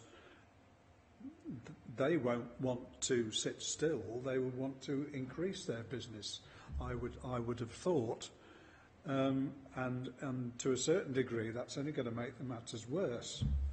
I'm just not convinced that although we need to redevelop sites like this, because otherwise they just end up being an eyesore, a derelict eyesore as well, that we've got the right answer. Putting more houses on here won't work because that will increase the traffic. I hear what's said about the gym, and although that's not strictly a planning issue, I can see where the objector is coming from in relation to that, because if it doesn't work, not only will you have a white elephant, you'll have a part of the site which isn't being used. So I think, at the risk of being shot down, I'm going to vote against this. Donald and then Carol. I did want to mention. I wanted to mention actually these brownfield sites that we're building on, etc. Why doesn't our planning authority look for some light industrial whereby we can actually produce something in Holmfirth? We've got a rather large manufacturer down at the bottom of Dunford Road, that's Holmfirth Dyers, but they don't employ hundreds of people. We've got Dickinson's Cream, they probably employ about 150. But we need more light industrial in Holmfirth. If you think about the houses that they're talking about building here, where are those people going to work? They're not going to work in Holmfirth, they probably aren't even going to work in Huddersfield. They're going to work in places probably like Bradford, like Manchester. Yet this council jumps up and down about keeping the carbon footprint down. You're not keeping the carbon footprint down at all, you're enlarging it. And when I took this up with our chief planning officer some 2 years ago, he just turned around to me and said, that's not a planning consideration. So we're totally at odds. Planning's at odds with everything. They're at odds with me, I know that. And going back to this residential and all these schools, where are we going to put all these children? The doctor's surgeries are full, the schools are full, the dentists, you can't get NHS dentists for love of the money now. So where are all those people going to go? That's including all the traffic they're going to generate. It's going to make, which was once a lovely little town, a village town, made famous by the last of the summer wine and had a lot of tourism. They will stop coming, and that'll be an end to it. We'll be just like it talked about in the Blue Book of England in 1954. You are now entering the grim town of Holmfirth, and that's in black and white. Thank you. Well, just very briefly. The last time we looked at this, and still this time, this site is a derelict site. It's falling down, it's falling into disrepair. it's a really good plan to bring this area back into use. It did previously have industrial use, but I don't know if those HGVs or whatever that were going down to the carpet factory. I mean, there was heavy traffic before. I don't think. All right, okay. I'll accept the local members. I will accept the local members' better knowledge of that. But I still feel that these two-way traffic vehicles is not excessive. It was an issue last time. I feel that this increase in traffic is a good balance against a good use of this site, which would otherwise be just fall into more and more disrepair. And it does bring jobs and some worthwhile accommodation to the valley.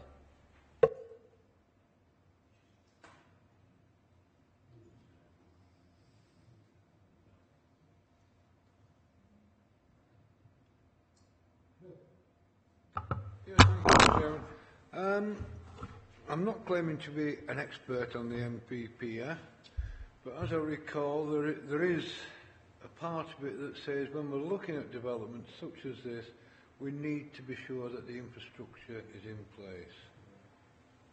And there's insufficient infrastructure in place as was found at appeal, and I don't think that the response to the appeal is sufficient. I don't think the infrastructure is there, so I should be voting against.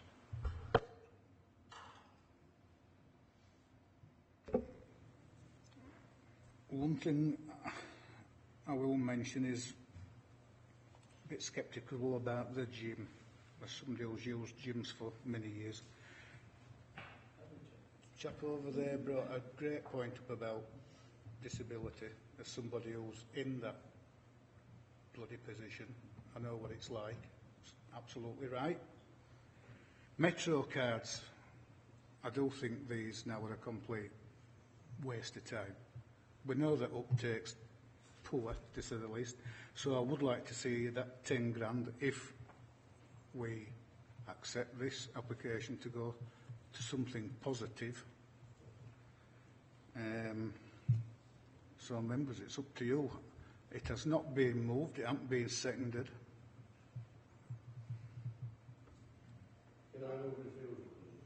Right.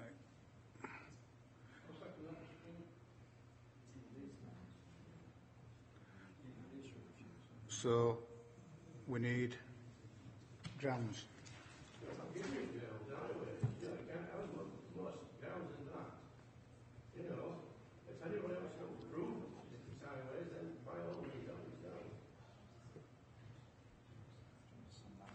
Yeah, because we need something more. Movement of traffic. Do you want any more? Dumford Road full of cars. I can give you chocolate those if you want.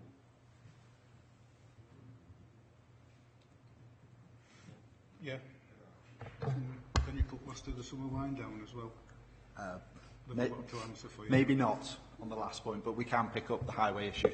I think the issue relates to is the existing infrastructure sufficient to cope with the change of use and the intensification of comings and goings arising from the development in highway in relation to vehicular movements? Are you satisfied that the proposal to provide a footpath up from the site overcomes the previous concern? Because that then is a separate issue around whether you think there is a comings and goings from cars or pedestrians as well. And if you just want it to be cars, that's the first point. If you think the pedestrian issue is addressed by the current proposals, then we would stop there. I asked myself how long until somebody gets a leg of walking down that footpath. 2 metres, you know, you've got a little roadway left down there, Matthias. You know, and anybody going down there at any speed at all, there's a nasty left and right hand bend there, and the walls have been stopped, you know, and a number of it, people going too fast. So, you know. I think our professional advice to you is, because the applicant has now committed to the full cost of whatever the footway construction is, as opposed to a contribution, that would move it significantly beyond where the appeal scheme was in pedestrian safety terms. So whatever can be fitted in will be fitted in. There isn't a cost issue. So I'd stick. My advice to you is, if you want to focus on comings and goings, it relates to vehicular movements to and from the site.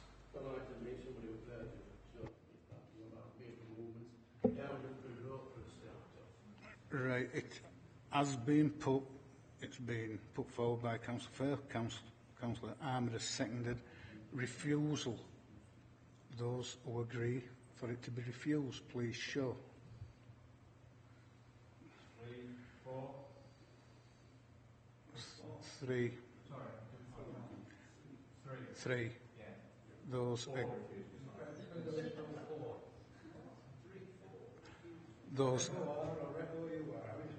Those against the refusal, please show. Oh, yeah, and make it 4.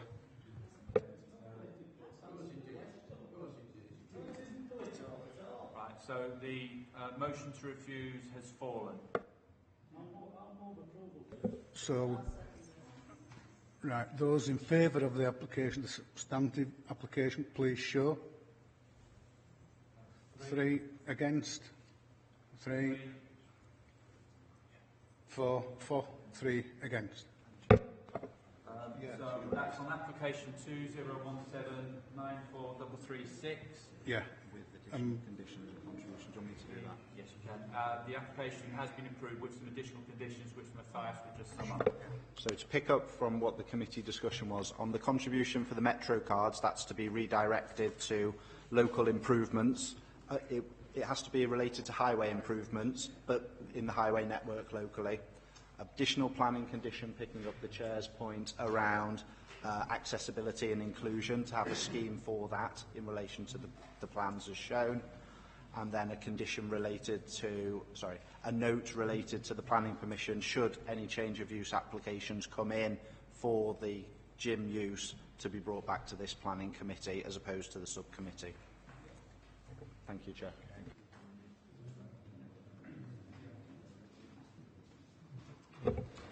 Adam, you were going to just show up and sweep.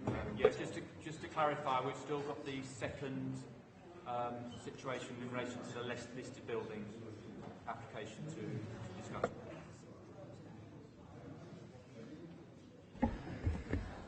So the listed building consent deals with the alterations to the listed building, which is this building which would house the gym, and it also covers the demolition of the curtilage buildings.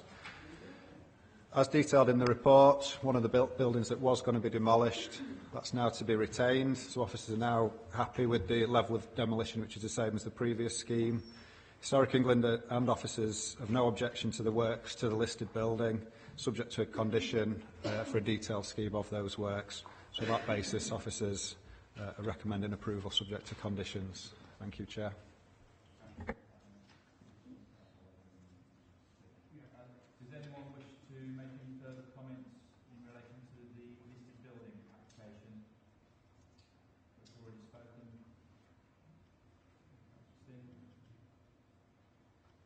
Patrick, do you want to? No.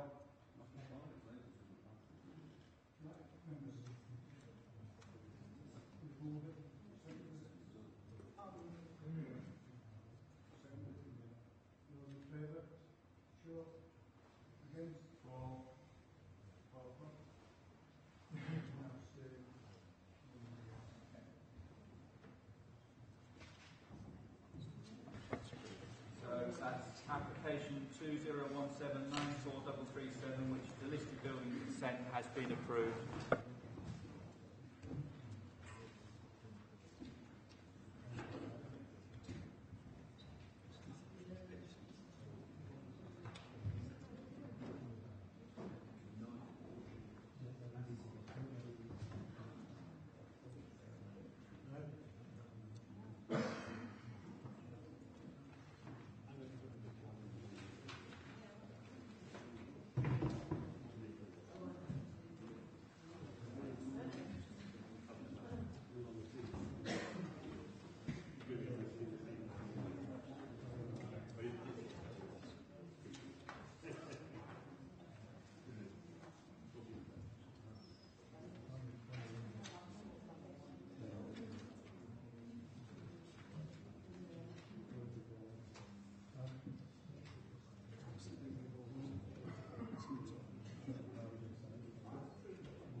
Right. Agenda item 13, page 79. Matthew. Thank you, Chair. Afternoon, members. I'm the case officer, Matthew Woodward, Senior Planning Officer. So this proposal comprises an application which was deferred from the committee in January, and it's a hybrid application. That is to say, it's split into two constituent parts. The portion of the site on the left-hand side is subject of an outline application, and the portion of the site highlighted in green on the right-hand side is for a full application. Now, the main changes involved in this deferred application, so since the application was deferred, the changes that have been made relate to the part of the site in green, so the full application element. Initially, it was proposed to change the use of one of the buildings in this portion of the site. However, it's now proposed to demolish one of the existing mill buildings, so the four-storey large mill building on the site. That was initially proposed as part of a change of use, and it's now proposed to demolish that building and replace the building with 3 employment units, which would be split over 2 buildings, and I'll come on to that shortly. The applicants also provided further information to address some of the other reasons for deferment in relation to affordable housing, flood risk, and public open space, and one of the other concerns relating to employment or lack of employment uses within the site. So the full application area, as you'll see from this plan, there are 2 proposed units and there are 30 car parking spaces proposed. So the proposal is to demolish every building within that part of the site. So all the buildings that are involved in Dobroyd Mills within the red line boundary will be demolished as part of this application. Just briefly, the site, as you know, is located between Hepworth and Jackson Bridge and to the south of Huddersfield. The part of the site where the existing mill buildings are comprises brownfield land, and this site is in the green belt. The area to the left-hand side of the slide above, that's provisional open land or pole land, and there is a small rectangular area of land which is allocated as housing on the UDP. Now the whole site is allocated, I'll just skip back, the whole site is allocated as a mixed residential and employment allocation in the emerging local plan. Now this carries considerable weight, but it isn't the current allocation of the site, and that's just shown on that slide there. So in terms of the demolition, the existing buildings on site comprise approximately 12,400 metres squared, and this plan here shows the extent of the demolition proposed.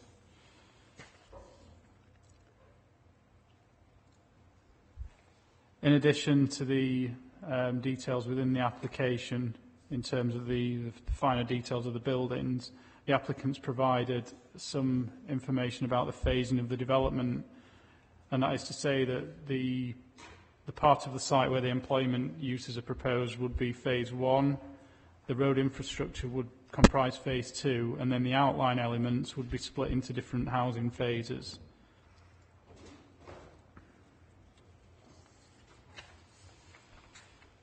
So just in terms of the layout of the scheme, as you can see, there are 2 units, 2 main buildings proposed. There is one building fronting Hepworth Road, and the access road would be taken from Hepworth Road.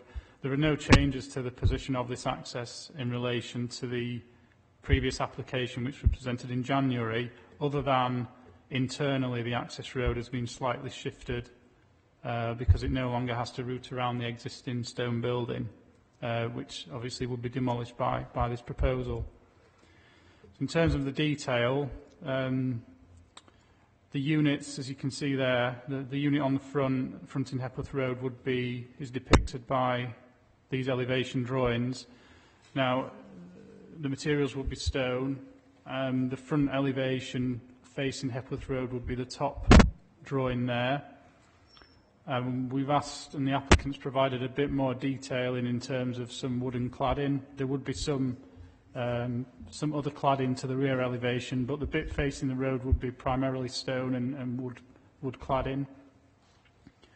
And the second unit, which is to the rear of the site, and this unit is more or less in place of the existing stone building, the large 4-storey building, that will be replaced by this unit here. Now, altogether, the floor space of the proposed development comprises 880 square metres. And as I say, 12,000 square metres of floor space will be lost or will be demolished to make way for these uses.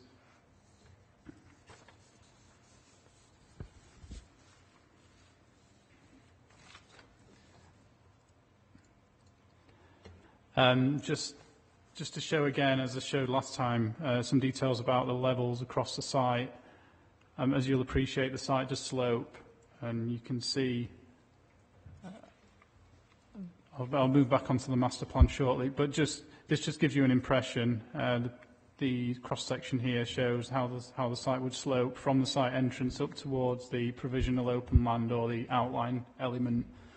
So the access road, we've got details of that, and it does show that the gradient would not be unacceptable in terms of steepness. It's been designed to try and take into account the levels without making it unacceptable in terms of how steep it is. Just moving back to the master plan. So the master plan's been revised to take into account the amended scheme. So all the bit on the left-hand side where the housing's proposed and indicated, there hasn't been any changes to that. As you'll see, there has been some alterations to the full application element there. So in policy terms, the proposals are considered acceptable in principle.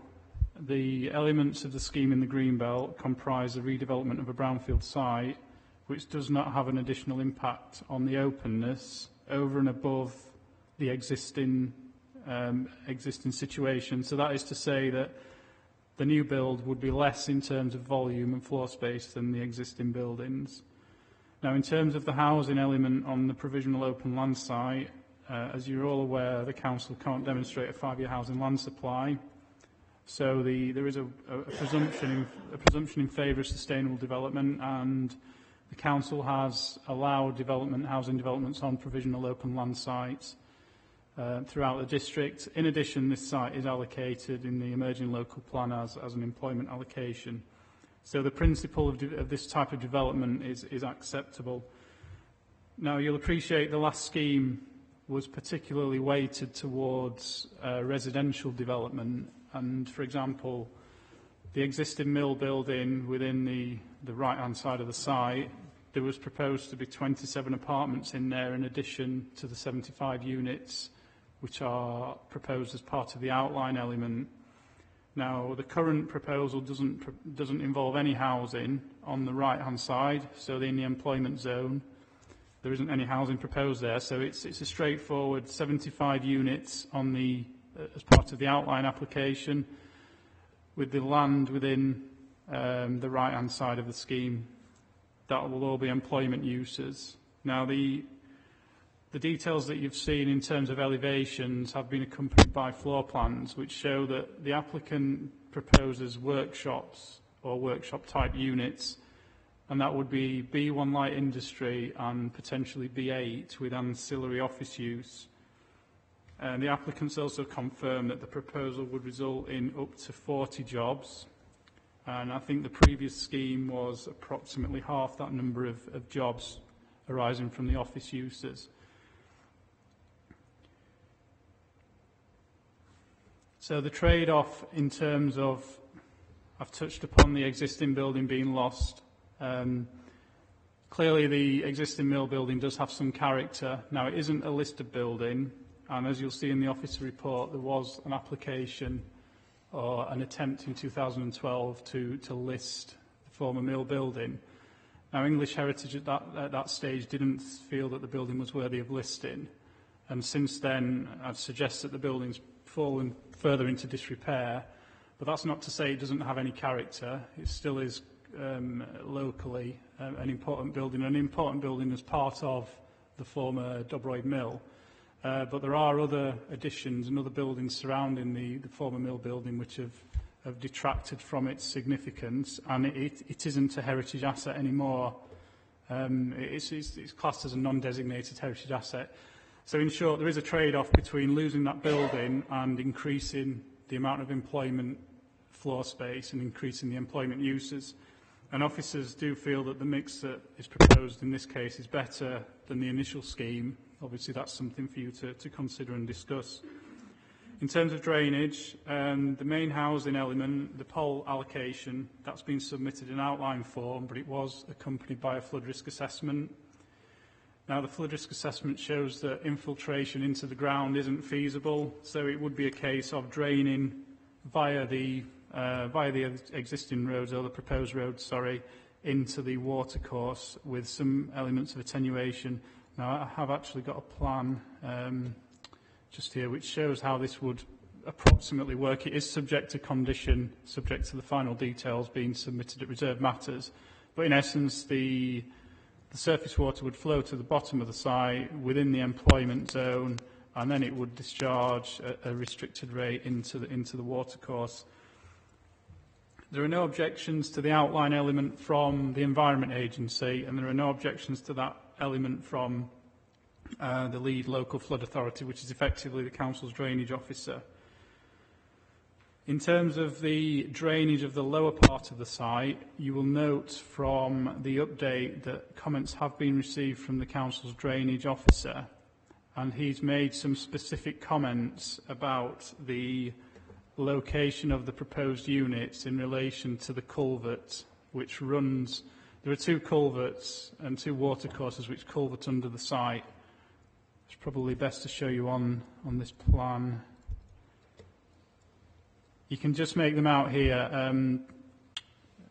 This is the old plan. This is the plan that was presented in January, but it does show the culverted watercourse, and now there is a building that's proposed over this watercourse here.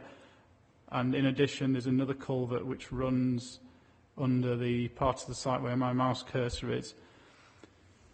So the drainage officers looked at this and suggested that there are no objections in principle, but if it's possible to resite the building slightly, having regard to further investigation work which would be recommended to the applicant, that's something that the applicant should consider. And consequently, the officer recommendation is to delegate this back to officers to have those discussions with the applicant about can the proposed buildings be slightly recited, and I do emphasise slightly, in order to try and, as best as possible, avoid conflict with the culvert. And in addition, we're asking the applicant just to provide a bit more detail about the state and the size of those culverts. But regard should be had also to the fact there are existing buildings over those culverts anyway, so there has been and there is previous development over the culverted part of the watercourse. And planning conditions are recommended in addition to the drainage issues. In terms of highways traffic generation, in the last committee we did a presentation concerning the vehicular movements. I will let Peter come in, the highways colleague, very shortly. The current proposal does reduce the number of peak traffic movements, and you might recall that a contribution was recommended based on the number of movements and the impact on New Mill Junction. A monetary contribution was recommended, which is outlined in the committee report. Now, even though the number of movements associated with the current scheme is less than the previous scheme, the contribution to New Mill Junction would be the same, and the applicant's committed to providing that contribution. I'll just let my colleague Peter Firth come in just to elaborate on some of the highways issues arising from the amended scheme. Thank you. Through you, Chair. This is obviously an existing mill complex with existing uses that generate traffic in both the peak hours and off-peak hours. Therefore, we're not starting from zero. The generations, as the planning officer has said, have reduced slightly from when this last came to committee, but just for the record, I'll run through those. The hybrid application is estimated to generate 80 two-way movements in the AM peak and 77 two-way movements in the PM peak. The assignment of these trips to the network is based on an analysis of census journey to work data, and that results in 34 northbound and 20 southbound movements on Bank Street, which I know is an area of concern. Approximately half of those, of course, can very reasonably be regarded as new trips, and half of them already on the network from the existing users. The site access is a new priority junction off Hepworth Road, which achieves the required visibility display of 2.4 by 43 metres in each direction. The internal layout of the employment use shows 30 parking spaces, which exactly confirms the Kirklees Council standards for B2 use. Manoeuvring of service vehicles within each plot has been assessed, and it has been demonstrated that standard rigid HGV can turn within the plots. It's noted that articulated vehicles cannot be accommodated. In terms of access by sustainable modes, bus service 310 is the main bus service which runs between Hepworth, Scholes, Holmfirth and Huddersfield on a 30-minute frequency and hourly during the evenings and at weekends. Highways mitigation measures secured are a contribution for live bus information display at the bus stop just north of the site on Hepworth Road, a contribution for sustainable transport measures, and a contribution to the new Mill Junction improvement. On this basis, Highways have no objection. Just moving on to one of the final points, and that is one of the reasons it was deferred, the application, was to do with affordable housing and seeking some clarification on vacant building credit. Again, it's spelt out in the report.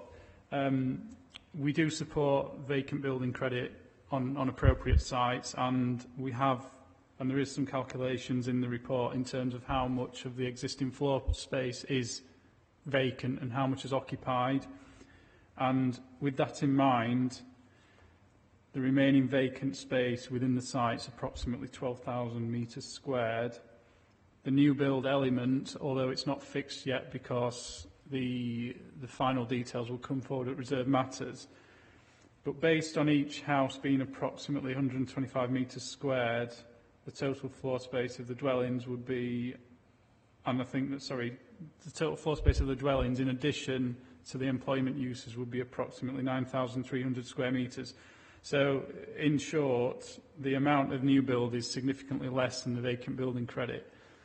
So it's unlikely that when a scheme comes forward at reserve matters that there would be an affordable housing contribution arising from this scheme, but there will be some mechanism within the 106 to allow us to revisit that depending on how much floor space comes forward as part of the reserve matters.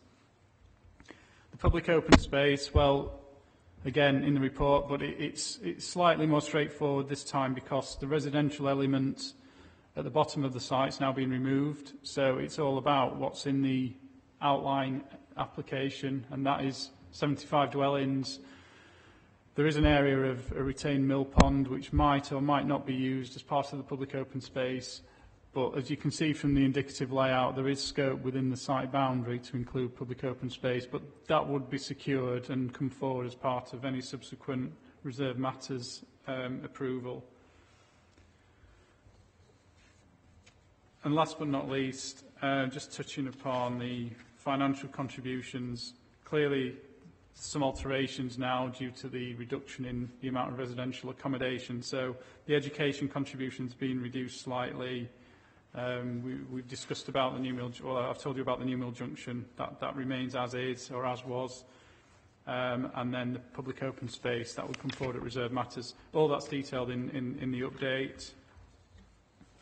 And overall, the application is considered to comprise sustainable development and is recommended for approval, but it's subject to the final or the issue and the decision being delegated back to the Head of Strategic Investment in order to ensure that Environment Agency and local flood authority comments are incorporated into the final design in terms of drainage. And as I've discussed, that's just to clarify, are the proposed buildings in precisely the right location in order to not conflict with the culverted watercourse? Thank you, Chair.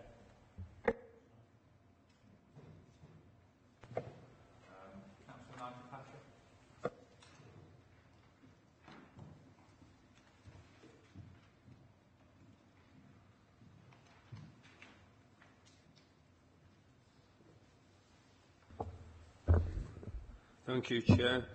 You can only bang your head so much against the wall, so I'm not going to do that for this next 5 minutes. There is housing allocated land and poor land on this site, so we know, like it or not, that some houses will be built. But to get to 75 houses, as is proposed, you have to knock part of the mill down and build 33 houses in the Greenbelt.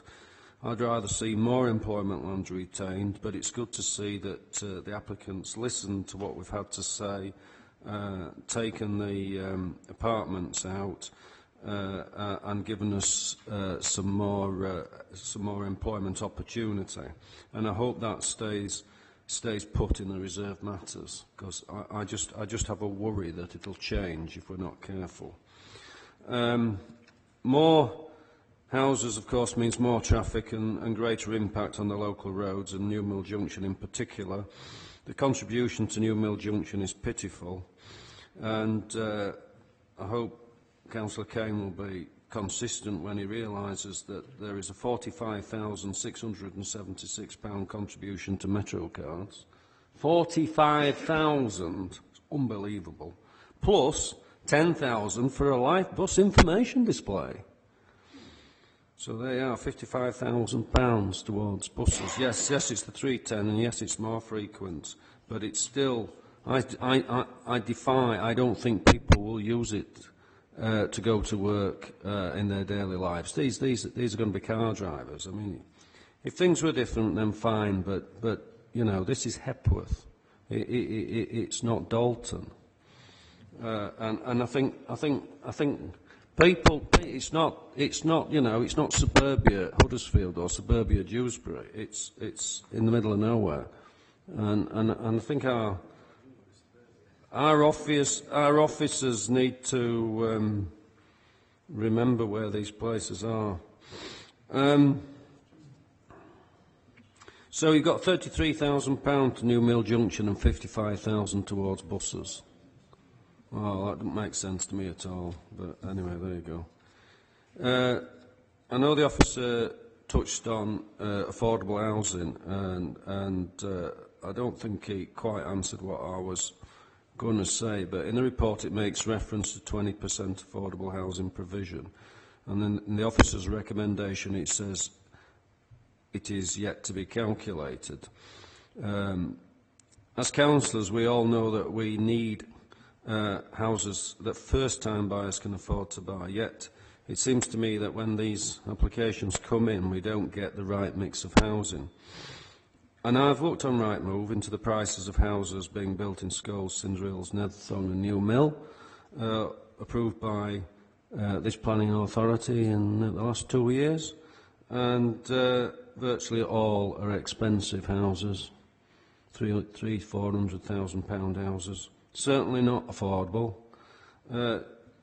So if you decide to approve this application, what I would ask you to do is to tighten up that recommendation on affordable housing, and I know it's not the reserved matters, but I think we need to get this tightened up, otherwise we're never ever going to be able to deliver the house types that government want us to deliver, and also when you go around talking to people in the villages that also want us to deliver. So I hope the committee can think about that and do something so we deliver the right type of houses. Thank you.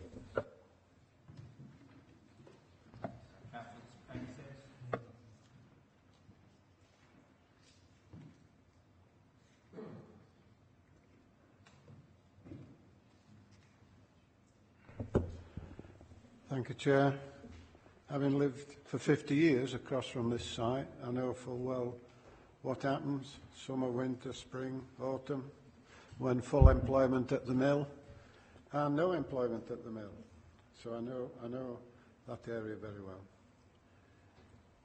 I think I'm slightly across a bit with Nigel, but you know we're not the same people all told. We're not cloned, and I think the developers have listened much better than what the previous developers have done. And we have now out of this scheme some employment units, which I think will be good. It needs to be in reserve matters that actually stops as is, and we get those. I think Nigel is quite right about affordable. We know that these sites are complicated and cannot be developed as easily, and it costs more money to do it, and that's consequently you get these higher priced houses. But unfortunately, people want to come and live in that lovely leafy district, and they're prepared to pay those high prices, and consequently that's what you get. But I do think that we could just look at affordable in some form, because our youngsters can't afford to stop in the villages and can't afford really to stop in Home Firth area,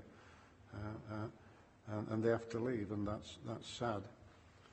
Can I just say also about the flooding?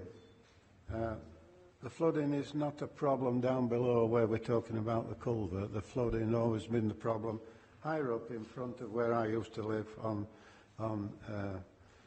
the small river that runs down the front then and underneath the road there, and that's the one that floods.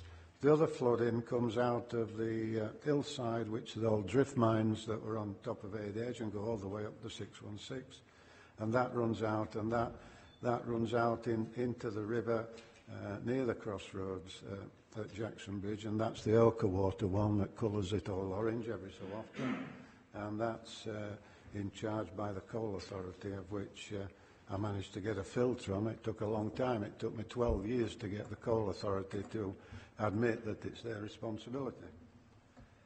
That culvert runs underneath the mill there. It's not been any problems there, as it's quite deep, and then it comes quite deep and drops over a waterfall before the crossroads, and then continues down to New Mill, where, of course, at New Mill we have had some flooding. I think the contribution to New Mill is welcome. I just think that the transport information display and the RMC residential metro cards wants to be forgotten. I'd like to see that, and I've mentioned this before, that the amount of cars that will come out of there, at least 150 cars, has put more onto the road. And I know, and if you'd have been there this morning or last week, nobody could get down into Jackson Bridge from off the 616, because it was single line, because the cars parked, and the width to take a bus down with that snow and that was a huge problem. And I've mentioned this before, and I mention it again. I want you to prick up your ears, and I think if that money from the transport was passed over and the metro cards to look at a one-way system coming out of Jackson Bridge, off the 616, past the red line and down, going in and coming out up towards the 616 up Bank Street. Wouldn't cost a huge amount of money. I think the money there that we've talked about would do that, and I'm telling you now that would help alleviate. It's only a short distance either way, but that would bring traffic much better flow onto the 616, which is, of course is a main road. So all in all, we never get everything we want, but if we can make sure with reserve matters that what's down here happens, and the houses are built in stone, and if possible there's a lot of stone on that site, recycled stone, then it would be great. So that's where I stand, and I hope that it goes as it should go, and if they want any more information about the flooding and about traffic movements, I'm quite happy to go out on site with them and show them what I mean. Thank you, Chair.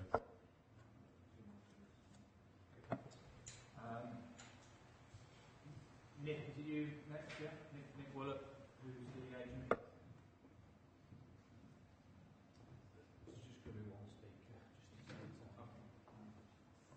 speaker. Thank you, Chair, members. Previously, we went into the sort of history of the business, how many people they employ locally, and the fact that they're based on different sites in the borough at the moment. And the aim is to try and consolidate on one site in Denbydale, and part of the idea of this site being surplus to requirements is to reinvest the money from this into the Denbydale manufacturing operation. Since the last committee, we've taken on board the feedback from members and local ward councillors. We've increased the employment provision on the site, and we've come up with a high-quality light industrial and business scheme similar to in type to the successful scheme at Park Valley Mills, Lockwood.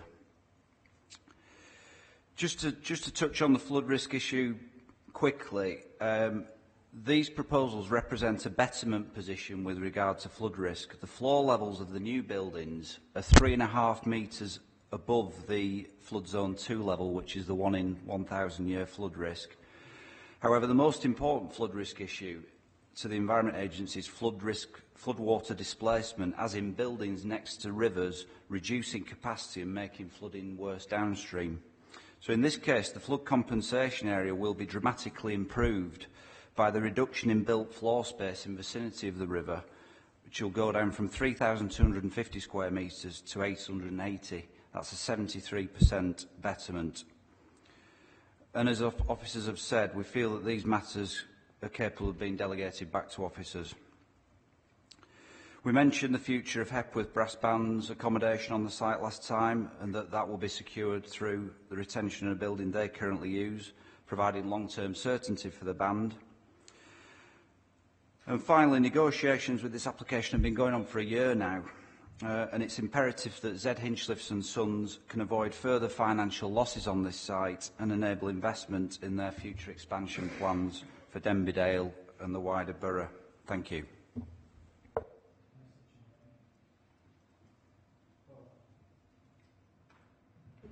Thank you, Chair. I think I don't reiterate.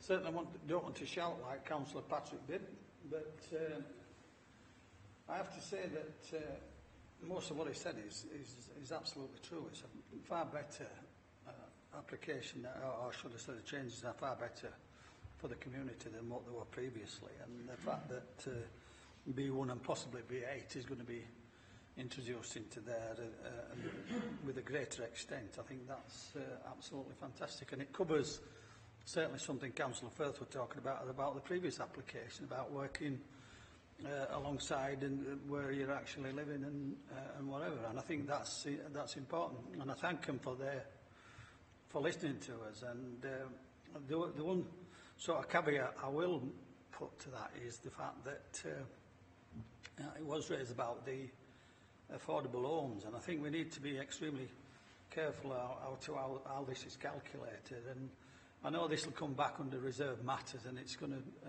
we're going to look at that. But we have to seriously look at whether, I know we talk about suburbs. This is leafy suburbs, Councillor Sims. I understand that, but also we should be trying to address problems with these young kids that can't get properties, and I think wherever possible, and look and investigate what these developers are trying to do, and the use of the vacant building issue is something that I think I have to say to you, Matthias.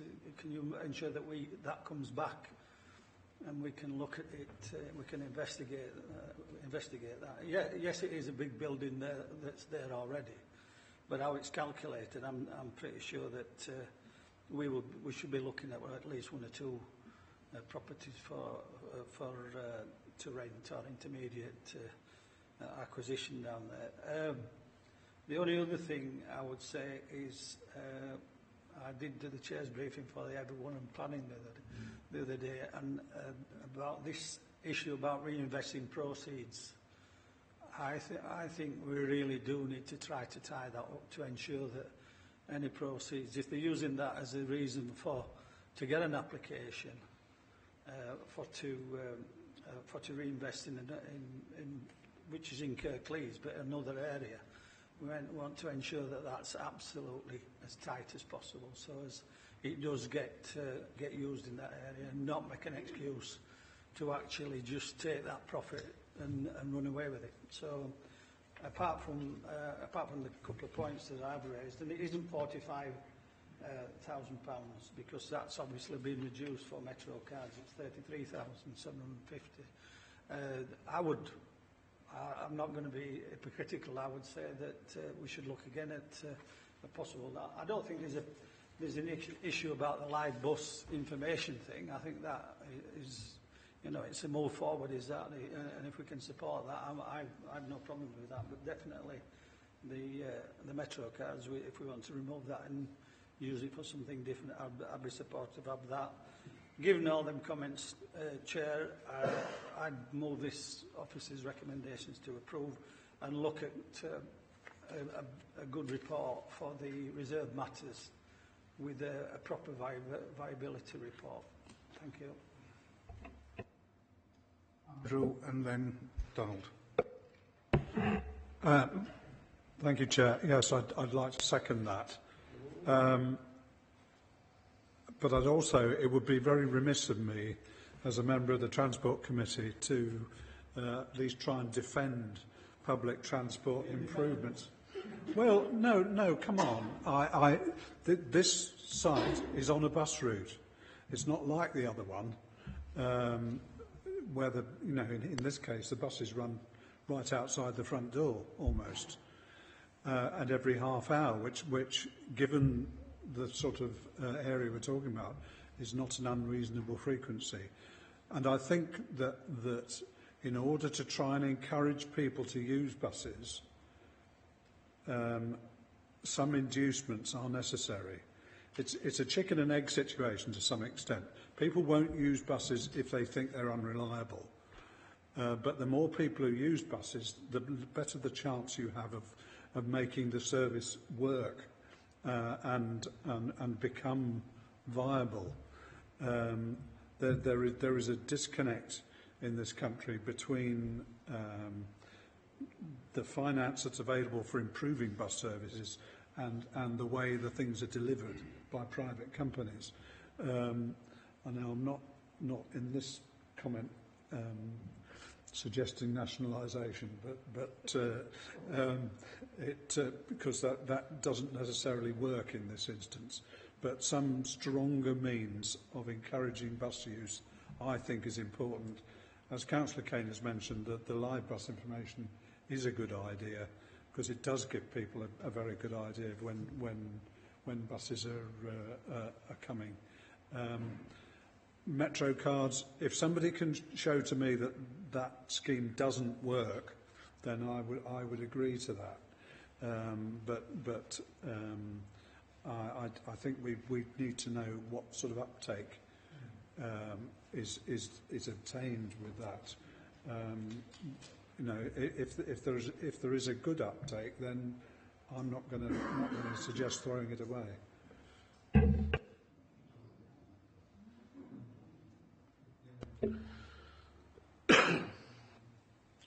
Thank you, Chairman.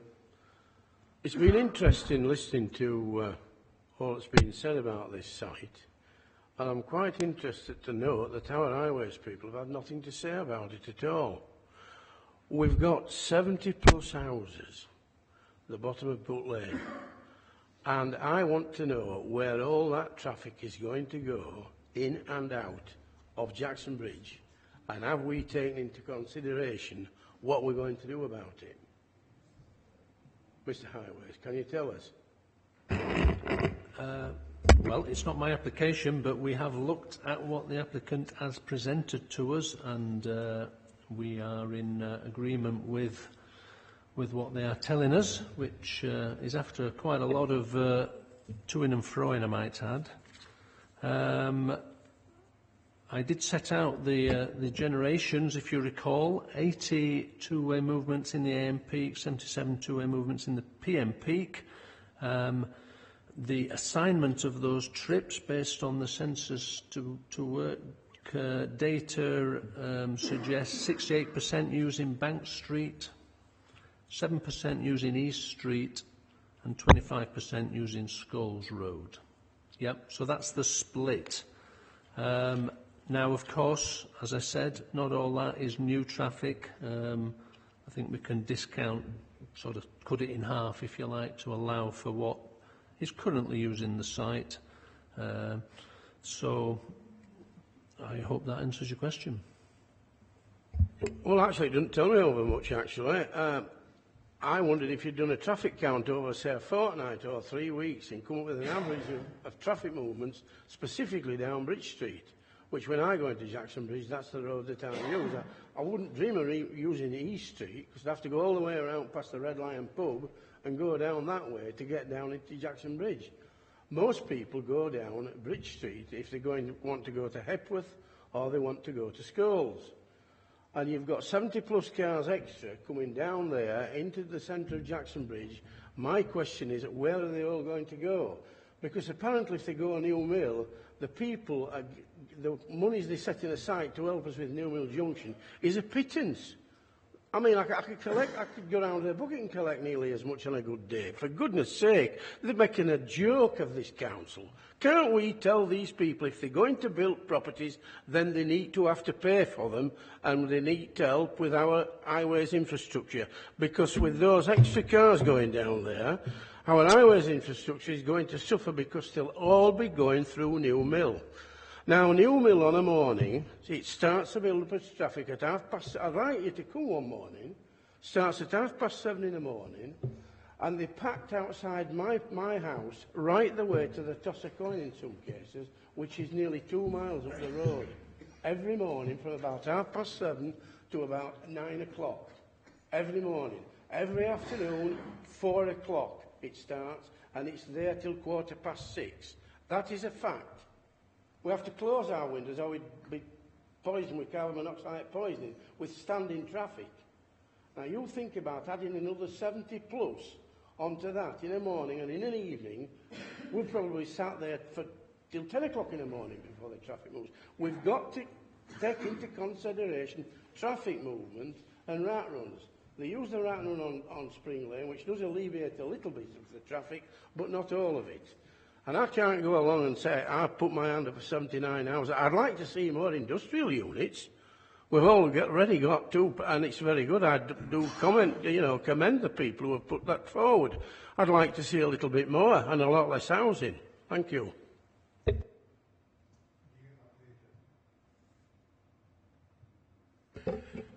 This money, Metro cards, with 3 different avenues to go down, so to speak. Can you bring us up to speed, Matthias, with where we are? Because I'm beginning to think I've got a bloody roundabout in my head. Okay.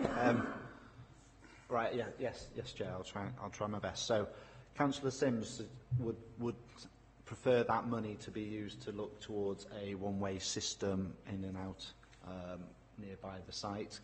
Councillor Kane was relaxed about it not being used for Metro cards, for local highway improvements, but wasn't specified. Councillor Pinnock, you were on the support of the Metro cards, and Councillor Firth, you're at New Mill Junction. There are several options. You could split it equitably if you decided that was a reasonable way to go between you. You could, obviously, look where Councillor Firth is saying as a local issue about a one-way loop. Or you could go back to New Mill Junction and suggest that the Metro card contribution, in your view, is better directed to bolstering that contribution to improve that amount, whether it be £75,000, whether it be £43,000, taking account of the real-time display, or save the real-time display and put an extra £33,000 from the Metro cards alone. not 175, 70. It would either be 70, 74, 75 with real time. But, well, the application's been assessed about the movements of traffic, and our formula to looking at New Mill Junction generated a contribution of 33,000 and change. If you're now saying that you don't think the Metro cards should be used, the contribution should be used for Metro cards, the choice to me seems to be, that listening to the members' debate, put it extra into New Mill or use it locally. Live transport information, I think we could support that. I think that's a good idea. The cumulative of the others is about £67,000.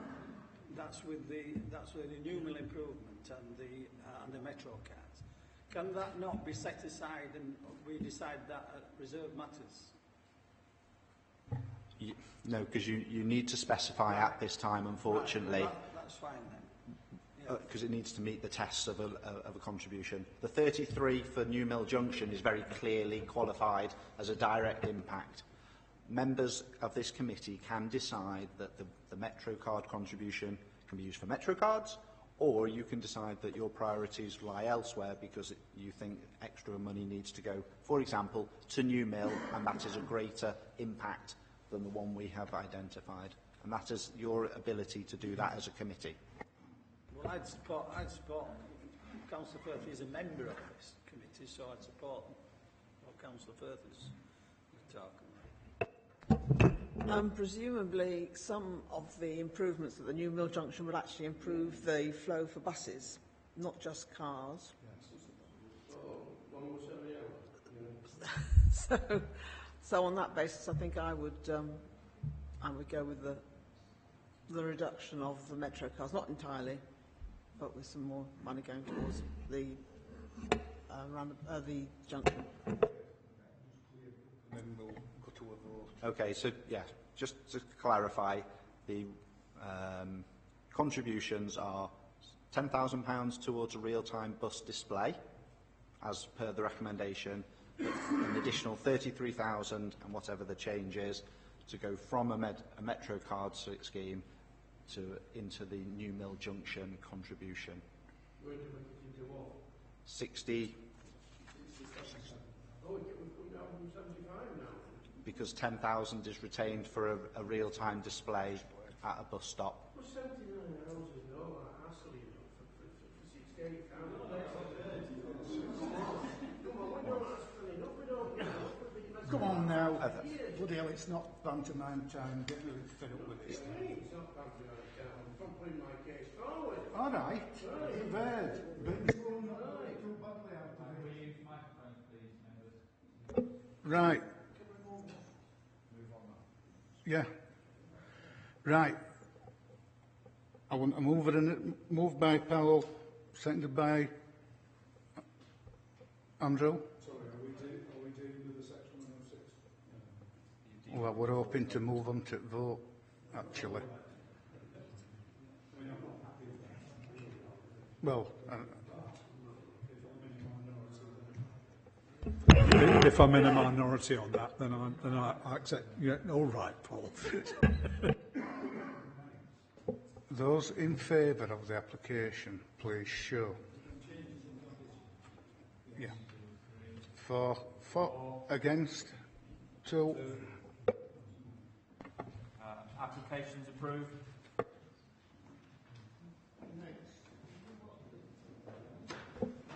Move up to page 123. This is the application at Cemetery Road and Mayman Lane, Batley.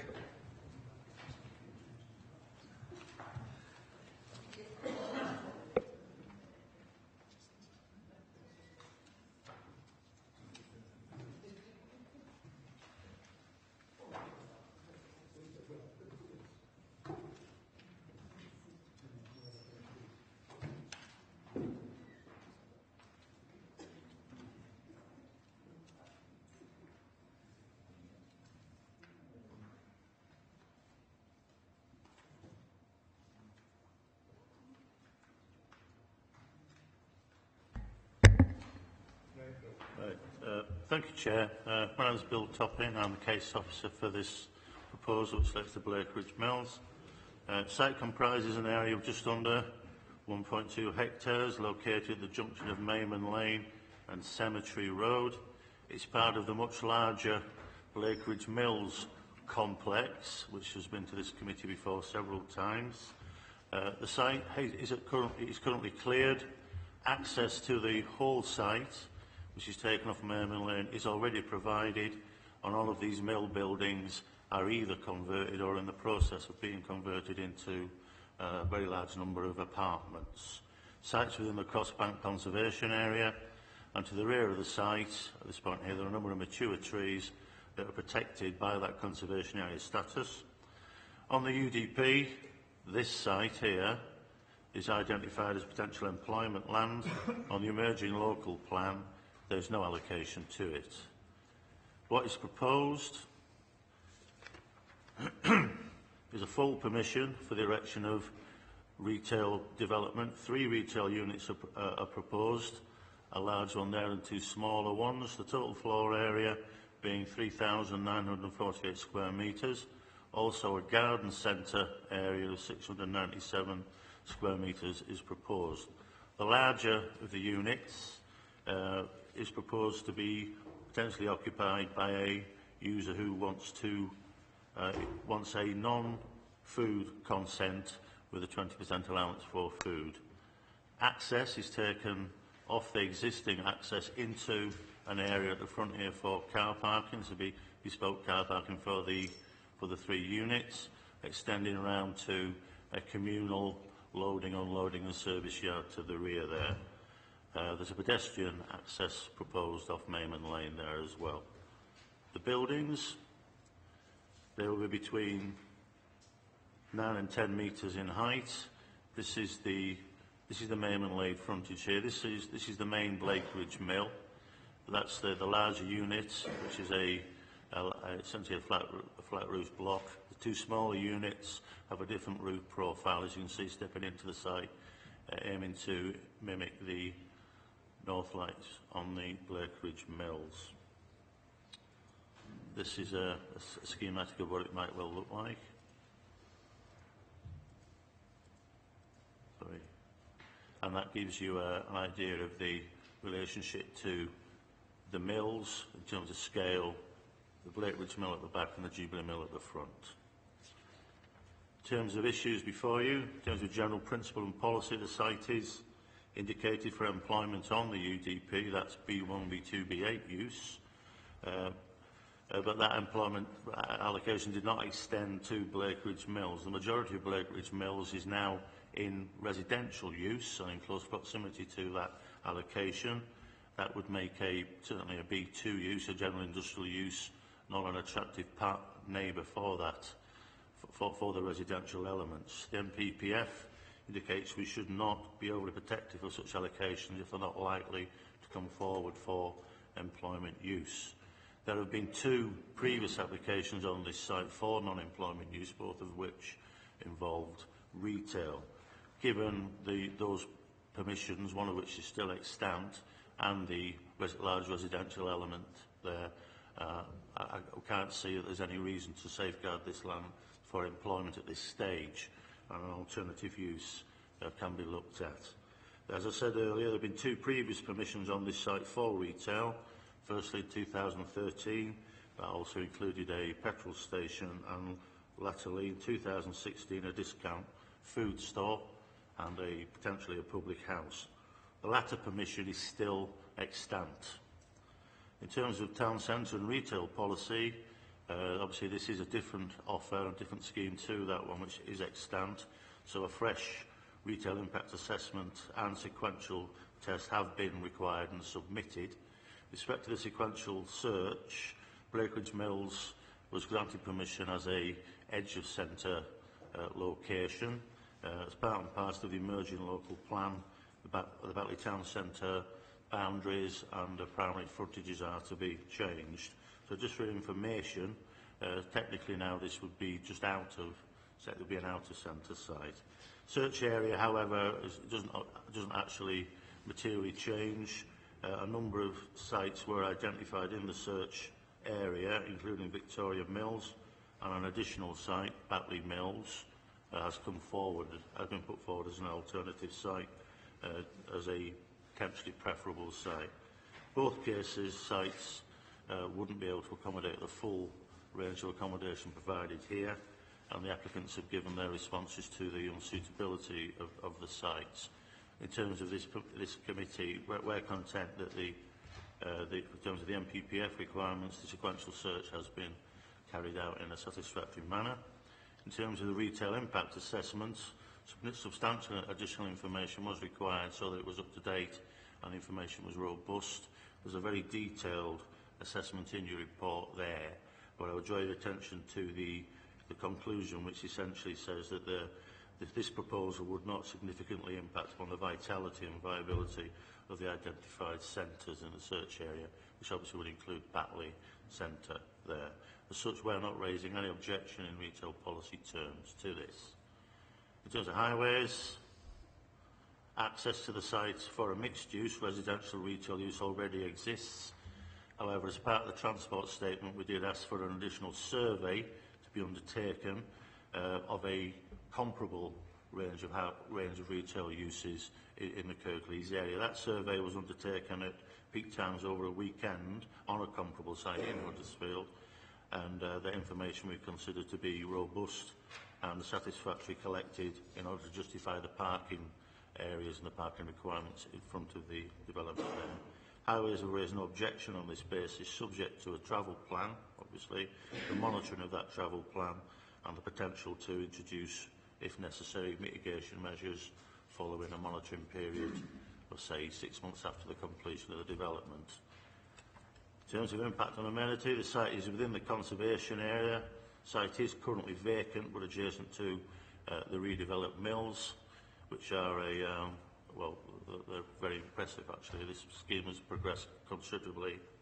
The actual scale, design of these buildings are considered to reflect the scale of be subservient in terms of scale to the mill building and attempt to reflect the industrial heritage design of the building there. In addition, there is a landscape scheme associated with this proposal. Along the frontage, there will be a landscape scheme, and around the side, which is on Cemetery Road, there are protected trees there. This area here will be augmented by additional planting, which will essentially reduce quite significantly the impact of the larger unit from that element of the conservation area. In terms of residential amenity, obviously these are the residential units here. This is Blakeridge Mill and this is the pavilion. There's been a noise impact assessment done on this development. Our environmental health are content with its conclusions. These are gable features here, and that's quite a distance, but we are recommending hours of use for delivery and loading and unloading be restricted, and that's in your report. In terms of other technical issues, the site can be drained satisfactorily. There's already a drainage scheme approved for the entirety of the site and previous approvals on this site, so we would condition that again. Likewise, as I said, noise is dealt with, and another issue on this one is lighting. Obviously, there's a lighting scheme for the whole of the site. That's necessary for the parking areas, crime prevention. It will also be necessary for security at this point here, so it's important that the lighting for the entire site obviously reflects the needs of each part of the site.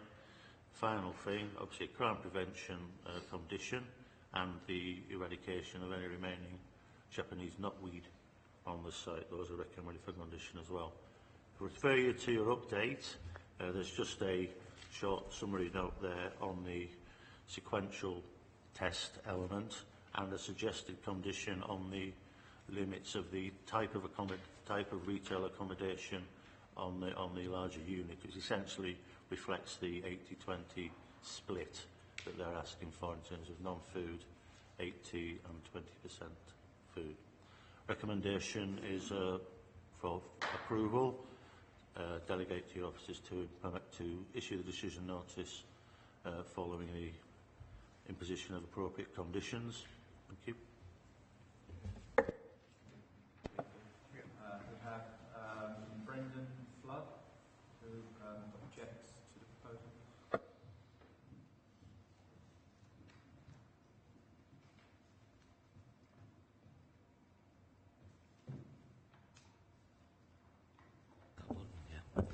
Good afternoon, Chair and members.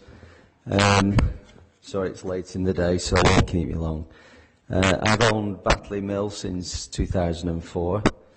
We pay rates of £250,000 per annum, and there are 190 full and part-time staff employed there. For many of you, you know it as Scopos Mill. A lot of people still remember Scopos. Since we bought the mill, it's been a challenge with the credit crunch in the middle. We've been trying to hold on to stronger anchors. There's 40 local independent retailers in the mill, and I'm here to represent their views. So we lost Scopos, whose business gradually fell away. Reedman's went bust in 2008, if you remember Reedman's. And we invested heavily in a food hall, which closed in 2011.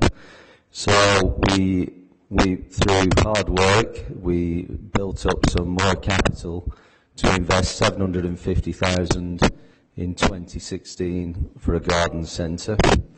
And that was a big investment we made, and that was a phase one of a two-phase extension, and we're planning to make an application for another 30,000 square feet.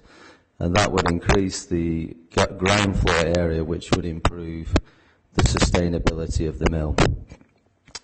So, due to the deep concerns we have with this scheme and the impacts it shall have on the town centre and Batley Mill, I instructed a retail planning specialist on my behalf to review the application, and the further representations of the applicants and the comments provided by White Young Green.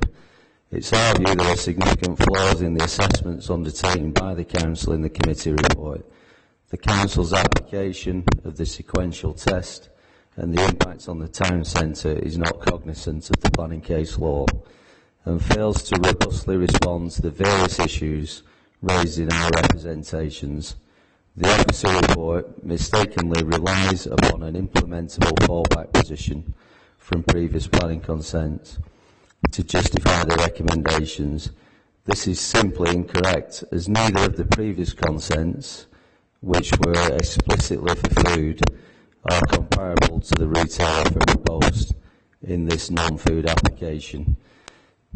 We feel so strongly that the Council officers have failed in their duties to correctly interpret the planning law and legislation, and I am minded to submit a legal challenge should the Council be minded to approve the application in its current form.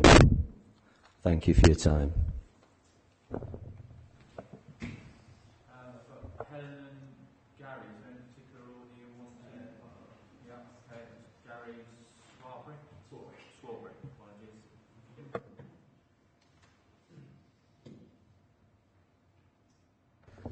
Afternoon. I'd just like to briefly address some of the retail policy issues arising from the proposed developments. Obviously would reiterate that the principle of retail development on this site has already been established by the previous approvals. Nevertheless, the site lies to the west of Batley Town Centre, and as members are aware, it's necessary to apply a sequential test to consider whether any more central sites are capable of accommodating the proposed development. In particular, the owners of Batley Mill have contended that their site could accommodate at least part of the development. However, no plans showing how a suitable scheme could be achieved have been provided, although their written submissions suggest units could be accommodated within the existing car park. However, it's apparent that extensive free parking is integral to the success of Batley Mill as a retail destination. And whilst it's been suggested that any loss of parking could be offset by providing parking on the roofs of the new units, such an arrangement would be fundamentally unacceptable to prospective retailers and would also give rise to viability concerns. This suggestion also fails to take account of any extra demand for parking that would be generated by any new units within the car park. In addition, the main parking areas are located at the rear of the Batley Mill site and do not therefore provide the prominent roadside visibility that will be required by prospective retailers. It therefore remains our view that Batley Mill is inherently unsuitable to accommodate the proposed development as a whole or in part. In terms of retail impacts, the proposals have been thoroughly and independently assessed by the Council's retained retail advisors, and as you've heard, it's been accepted that there will be no unacceptable impacts on the town centre. The proposals will also secure national retailers not currently represented in the town, which will lead to a wider choice of local shopping facilities for residents, which in turn will help lead to improved expenditure retention and more sustainable shopping patterns, as residents are no longer required to travel to access such stores. The site also lies within easy walking distance of the town centre, and so there are potential spin-off benefits to town centre retailers through the creation of linked trips between the site and the wider town centre. We're therefore firmly in agreement with the officer's assessment that the proposals satisfy both the sequential and impact tests. Thank you. Helen Davis.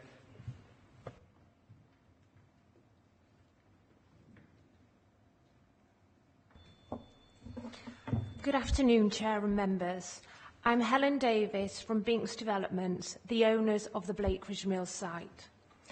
The proposals before you today represent the final piece of the highly successful regeneration of the wider Blakeridge Mills site.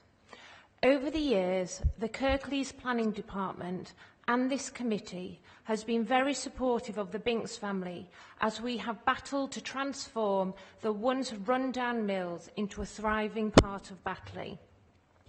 This committee has previously granted planning permissions for 2 retail schemes on the site, which due to the changing fortunes of the retailers concerned have not materialised.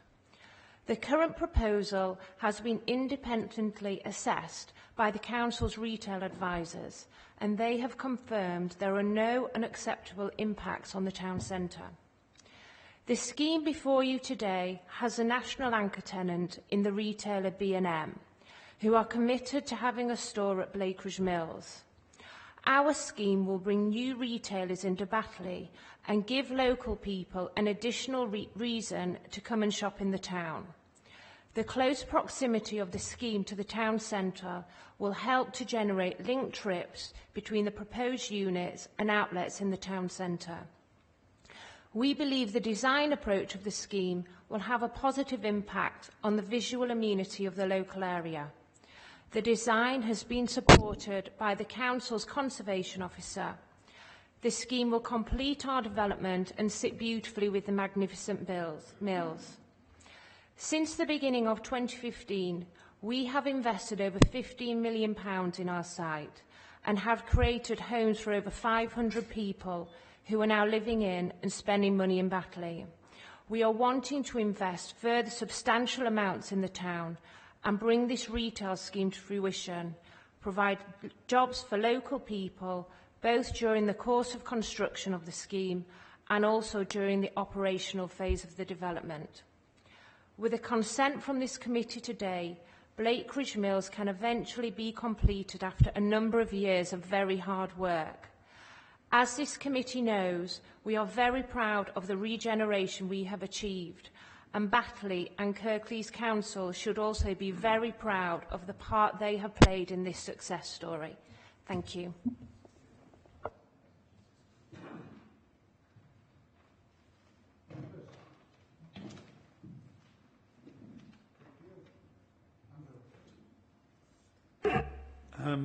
Thank you, Chair. Yes, I broadly welcome this. The only thing, well, there are 2 points, actually. I know that the sequential test has got to take into account the effect of this development on the town centre. But did the sequential test look at the effect of this development on Batley Mills? Because although that's not in the town centre, or at least strictly speaking it's not in the town centre, I just wonder whether there isn't some conflict between the 2 uses. And whilst on a certain level that's a commercial matter, if we end up with semi-derelict sites as a result, then it doesn't, it doesn't look very good.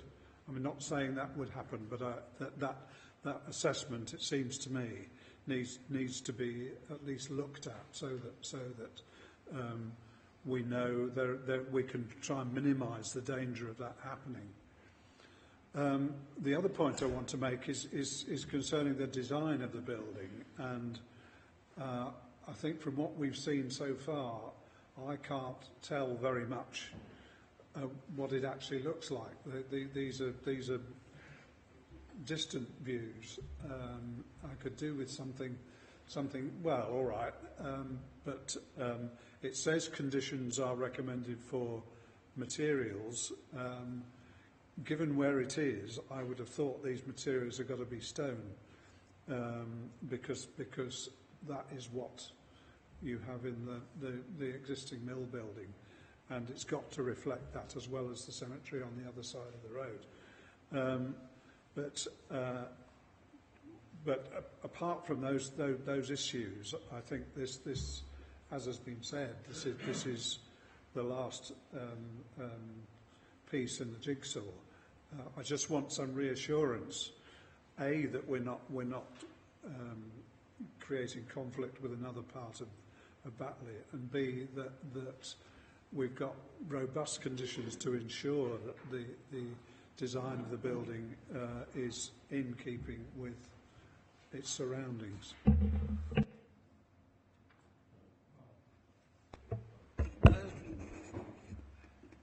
Similar, I've got a couple of comments, but I'm broadly in support of the application, and certainly anything that enhances that area obviously is a good thing, and I think it's what they've done down there is absolutely fantastic, and it's a credit to them. I know she said that it was a credit to the council, but it's them that invested in the first place. My couple of issues is I think the interpretation of the sequential test is, when it's saying it's on the outskirts of the town centre and whatever. I think anybody knowing that area, it's very, very close to the town centre, but I'm quite willing to give way on that one. The other sort of issues is about the community gain, and I want to ask one question, Bill, after I've made this comment. Is there no community gain on this whatsoever? And part of the previous applications, if you look at 4.7, the modification of Section 106 agreements, previous permission and viability grounds. Do them viability grounds still stand for this application? So in other words, is there no... And I can understand that this will ensure the viability of all the site. I have no issues with that. Certainly no issues with that, and I'm happy with that. I'd just question that, whether that still applies. That's one thing. The other thing is about this challenge, this alleged challenge by the other mill. If that is an issue, I don't think we have to make this decision on the information that's before us, but it has actually been raised before us. Now, I'd like a comment on that, because I think that's an important issue too. And the question I wanted to ask really is about if B&M is going into there, is it a non-food? Is the non-food still applies? Because B&M supplies food as well. So there's a couple of questions in there, Bill, but as I say, I'm broadly in support of it, and I can move it. I have no issues in actually moving it. But all right, few issues there. We'll deal with them in turn.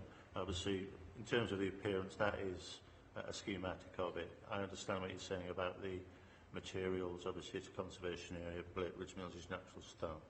We would condition, obviously, materials to be agreed, but if that's something that you feel you want to sort of, bottom now, and obviously you could indicate that obviously these units should be predominantly of natural stone. If this isn't quite right, because in front of it there will be a stone wall as well, on Mayman Lane. So that's something that you can do that. We'd obviously look for natural materials to be used as far as possible, but you can give us an instruction on that.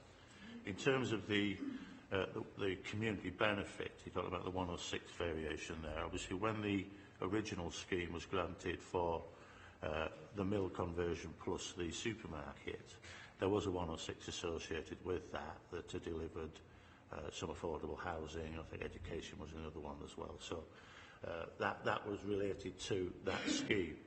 The variation came in with a viability appraisal indicating that the scheme wouldn't be viable if those contributions were provided.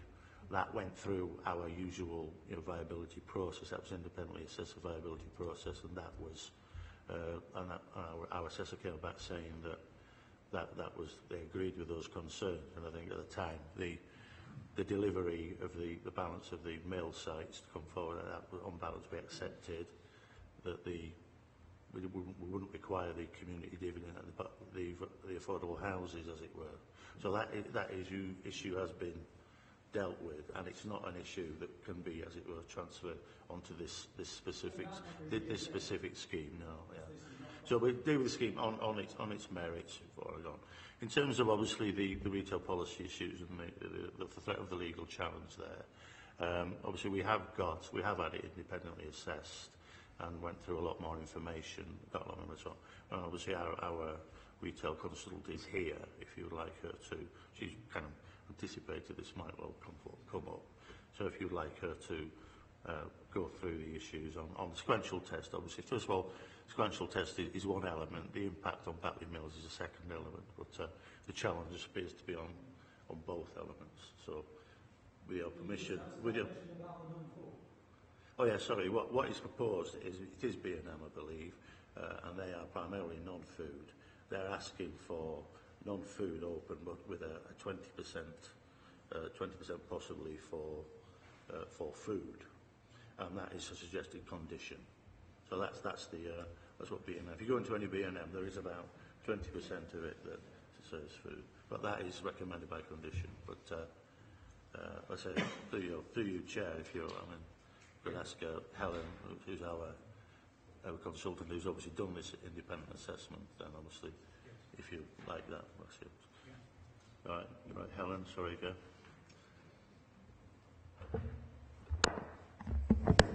Thank you. My name's Heather. I'm from WYG, and we were commissioned to independently review the retail evidence that was placed in front of us. As part of that review, we asked for a slightly more comprehensive assessment because we were aware of the the potential impact that this could have on Batley Town Centre. I think there's a couple of points to start with. The first point is that I think you're referring to impact rather than sequential, so it's the impact on Batley Mill that we're looking at here. And secondly, I think it's worth always bearing in mind that retail development by the very nature will have an impact on a centre. It's whether it's significantly adverse, which is the test here. So we've reviewed the assessment that is in front of us. To answer your question, yes, the impact on Batley Mill was included as part of the assessment. That's the short answer. The slightly longer answer is that the policy test is the impact on the defined centre. Now, as you rightly said, the defined centre in this case, there is a line, and the mill is slightly outside of that. That doesn't mean that you completely ignore that, because things like linked trips and the opportunities for people to, cross-visit from the mill to the town centre needs to be taken account of, and that was all taken account of as part of the assessment. There were two scenarios. I won't go into too much detail, but the first scenario was based on the B&M scenario with two other operators, and the second scenario, which is the one that has a higher impact or trade diversion on the mill, was based on a a more indicative and speculative scheme, which used quite a high sales density actually for a scheme in a location such as Batley. But we asked for that to be undertaken so that it was robust. And even based on that second scenario, we were still satisfied that the impact on Batley Town Centre would not be significant. If there's anything else, please ask.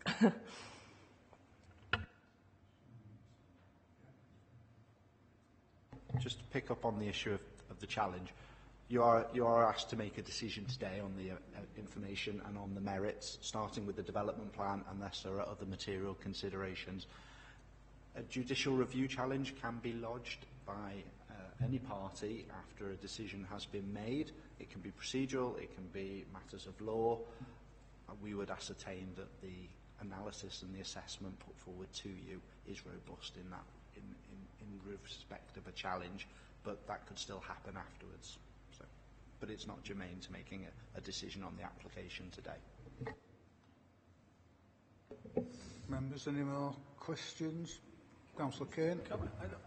Chair, I don't think I'm too hung up about the materials, to be quite honest with you. I think these, at the end of the day, is a new building, and it's pretty much remote. I know what you're saying, Andrew, but I think it's pretty much remote from the actual apartments and whatever. So whatever I don't actually know whether we would put materials into this application or not. It certainly doesn't look like stone to me. It looks like brick or whatever. But obviously you could put some stone panels in there. But I'm not too hung up over that. Just for clarity, yeah, it is a mixed palette. So it's not all stone. These are lumps of stone here, and these are bricks. So it is a mixed palette. It's not all stone by any means. Or as I say, obviously, this is the edge of the site. And I'm moving in. Sorry, can you hear me there? Obviously, this is. Look here, get a better one here. See, obviously, this is the main part of the site where the mills are. This is where the history and the mill heritage is, and so on. So there's an attempt there, you see, to try and have a transition phase, as it were, between the more modern block there and the mills. But you're right, it's not all stone. It's a mixed palette, including brick and cladding as well at that point there. So that's for your information, so you're fully aware of what materials are sought at this stage. They are seeking materials at this stage. You want a second, Chair? You can do it, Andrew. Yes, I'll do it. I will do willingly. Right. Yeah. So it's been moved by Councillor Kane, seconded by Councillor Pinnock. And if Andrew hadn't have done it, I would have done, because I know this area very, very well. It's where I come from. So we'll go to a vote. Those in favour of this application, please show. Right, thank you. That's 6-0, and that, I believe, is the last application today.